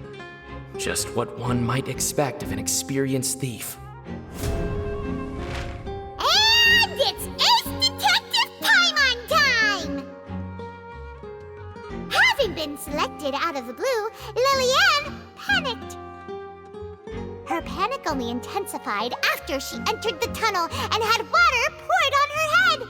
So she kicked the door open, producing the thud we all heard. Hearing the commotion, Cowell leapt into the tunnel, only to discover that Lily-Ann had not dissolved. He did not know that Lily-Ann was not from Fontaine, but was a thief who made her way in by stealing a ticket. Mistakenly believing that the water from the primordial sea needed time to take effect, he tried to force Lily-Ann back into the box. The two broke the flower vase during the struggle, but Lily-Ann came out on top, knocking Cowell out and putting him in the box. With no way of escaping, she changed her clothes and hid in the costume trunk until the performance ended.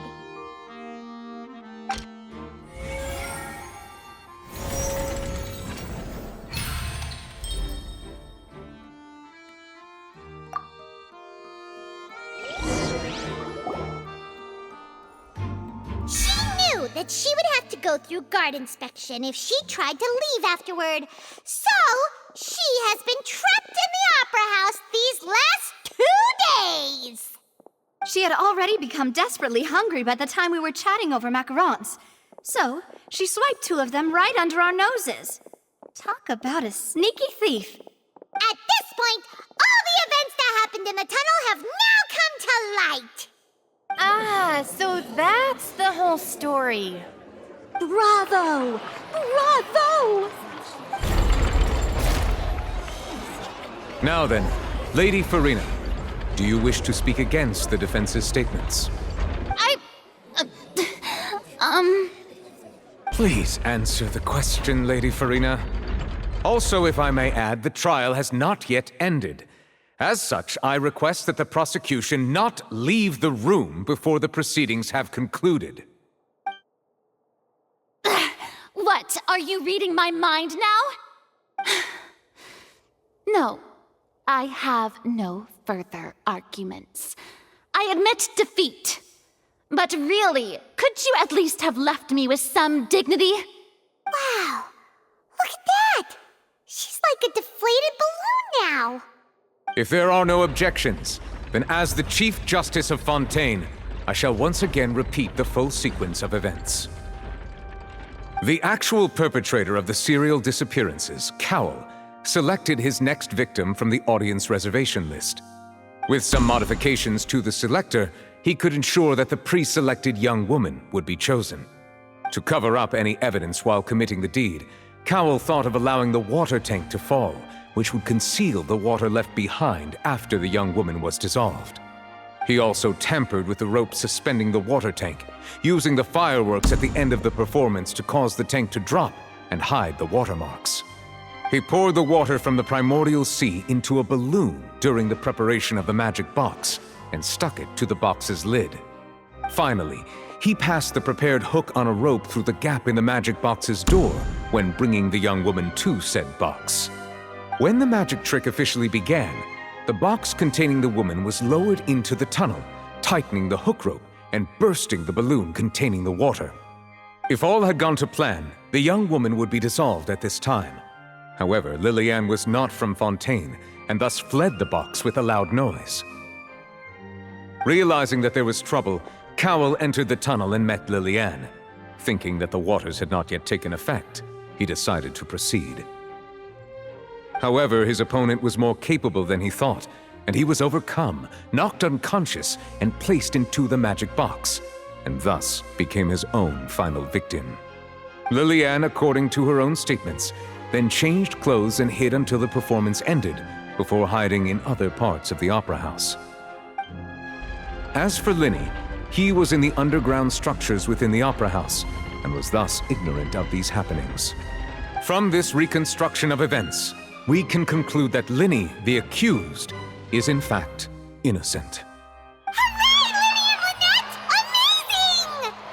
While there is much in Linny and Liliane's conduct that should still be investigated separately, this case at least can be handed over to the Oratrice to make the final decision.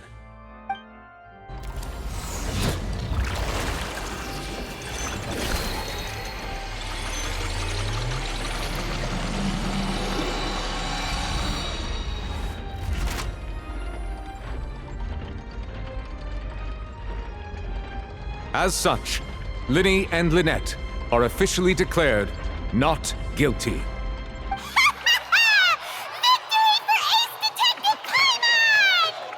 Great work, partners. Thank you all. Thank you so much. Next, I think we deserve an explanation, Guard Vaughn. How did you find the water from the primordial sea in Linny's baggage? Right! Your discovery caused me to make a serious mistake, you know. Or was that not a discovery, but false evidence that you dare to bring before this court? I suspect that the accomplice mentioned in Cowell's notes was not Linny, but you, yes?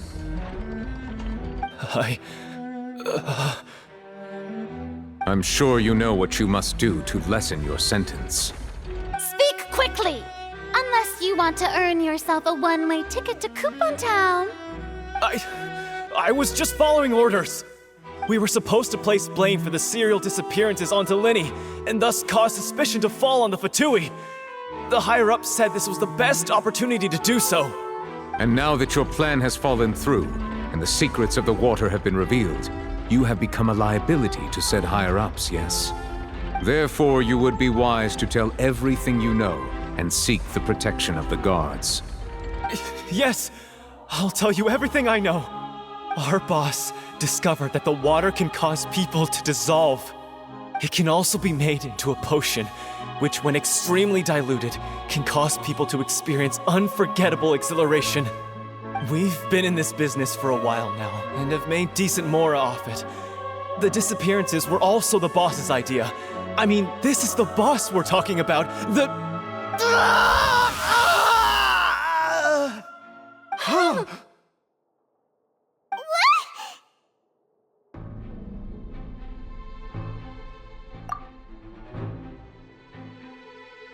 And now he can no longer talk. Such ruthlessness. I shouldn't have expected any less of them. An outrageous act. All present, please submit to inspection immediately.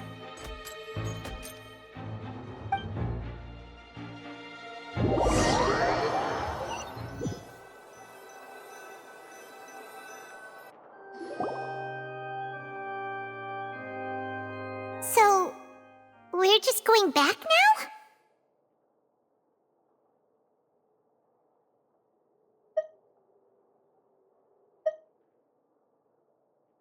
That's true, but...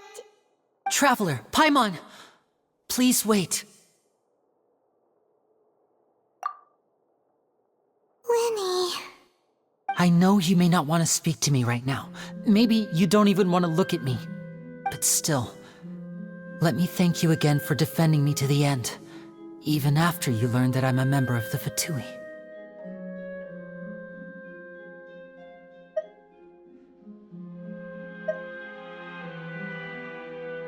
I guess. But regardless, I'd like the opportunity to set things straight. I didn't approach you with any ulterior motives or ill intent. I've spoken to you as myself, just plain Linny this entire time. As for why I'm a Fatus, it's because the goals of the House of the Hearth align with those of an orphan like me. That's all. That was how Father, who you might know as the Knave, approached recruiting us back then too. The Knave? The one who controls the House of the Hearth? She's your father? That's right. And since we're here, I was wondering, would you mind hearing a story? It's about my past. Back when our parents first died, Lynette and I were left wandering the streets. To survive, I took to surreptitiously observing an older street performer who did magic. It took me several days to figure out how he pulled off his amazing tricks. I took my sister through several streets until we found a crowded corner, and we began to perform magic tricks there. To my surprise, we proved to be pretty popular, and we could at least stop worrying about where our next meal would come from for a time. But I didn't want my sister to remain a street rat together with me forever. Before long, an aristocrat came to me and claimed that he wished to take us in after watching my performances. So you went from orphans to nobility just like that? That was how we felt at first too. As if fate was on our side and we could say goodbye to those painful days. But I gradually discovered that while we were called foster children, he was really after my talent for magic tricks. He would constantly take me to all sorts of banquets to garner attention, which he would then use to expand his social circles. That doesn't seem too bad either. Better than roaming the streets at any rate. It took a while for me to realize just how dark his heart really was. After one particular performance at a banquet, I discovered that Lynette was not on the same return vehicle as me. I waited a long time after we returned home, but she did not come back. I went to that noble's bedroom and asked him about her whereabouts. The answer he gave me was, she caught the eye of the most eminent person at the banquet, so I sent her over as a gift. I mean, you'll be able to perform your magic regardless of who your assistant is, yes? Oh no. So he was gonna... But wouldn't Fontaine's laws deal with such people? As far as outsiders are concerned, this is a relationship akin to adoption or foster care, and they have their ways of escaping the eye of the law.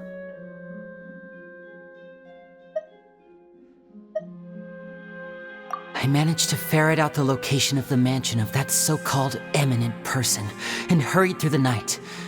But by the time I leaped over the walls, avoided the guards, and made my way in, all I saw was the moonlit ground covered in blood, and the knave standing there in the darkness.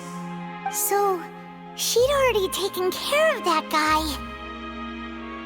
That's right. She had rescued my sister before she could come to any harm, and had even discovered several girls hidden in a basement, all of them orphans. Father, I mean, the knave, might have seen something in me, and so she made me an offer.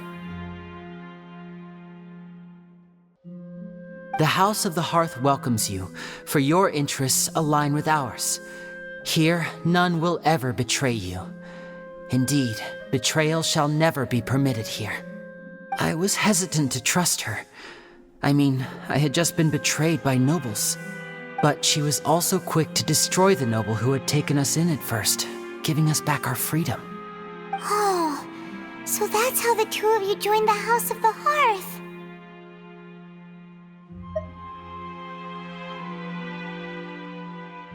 She has her own plans. She has gained permission from the Tsaritsa to first use the Gnosis' power when she obtains it. She plans to use it to find a way to break the prophecy and save Fontaine. So, she believes in that prophecy too? That's right. The whole House of the Hearth is currently working to combat that crisis. Today's case has also proven that people from Fontaine can indeed dissolve into some sort of water, thus further supporting the prophecy. Everyone at Hotel Bouffe d'été, including the knave, has their roots in Fontaine, and we will always defend our homeland. To us orphans, the only connection we have left to this world, apart from our family, is our homeland. So, from small deeds like distributing magic pockets to huge schemes like stealing a Gnosis, everything is aimed at dealing with that prophecy.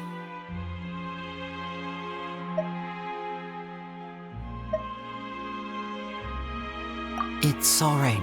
I understand. The only thing I can do is relate all this to you. I just hope you can understand that even as a member of the House, I have never stopped making my own decisions, and that I believe what I'm doing is right. If you should need anything at all in the future, feel free to find me. I will do my best to help you, as plain Linny.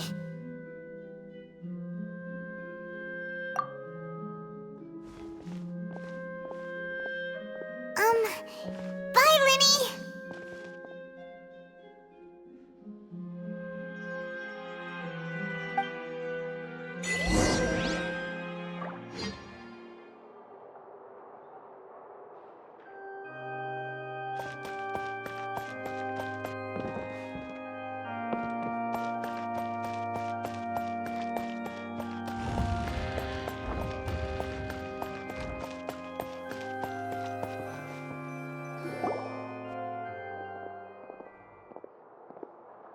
Hey there! What was with the disappearing act you pulled right as the trial ended? Were you looking for us, Navia? Well, this whole thing isn't exactly over, is it? I do feel that we're getting closer to solving the serial disappearances case, though. Don't you think so, too? Huh? What's wrong, my dear partner?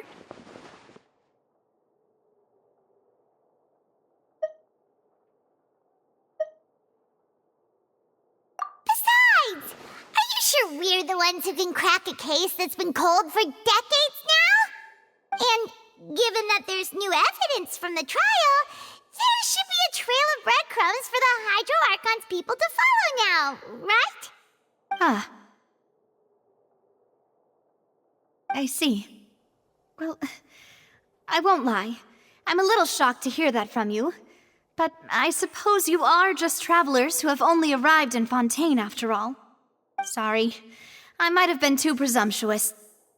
Don't say that, Navia. Ah, and we were having so much fun investigating with you, too. It was like having new waters flowing into a stagnant mire, causing new hope to spring forth, and the reflection in the murk to become clearer. Well, sorry about that. I'm a bit prone to nostalgia. Don't mind me. Wait, shall we have a farewell meal? You know, to commemorate our time as partners? Huh? Do we really need to get that formal? Well, guess you really did treat us as partners, huh? Well, I'd just like to have a proper ending to every important memory. That way there are no regrets later. Anyway, it would just be a meal, so it shouldn't take up too much of your time.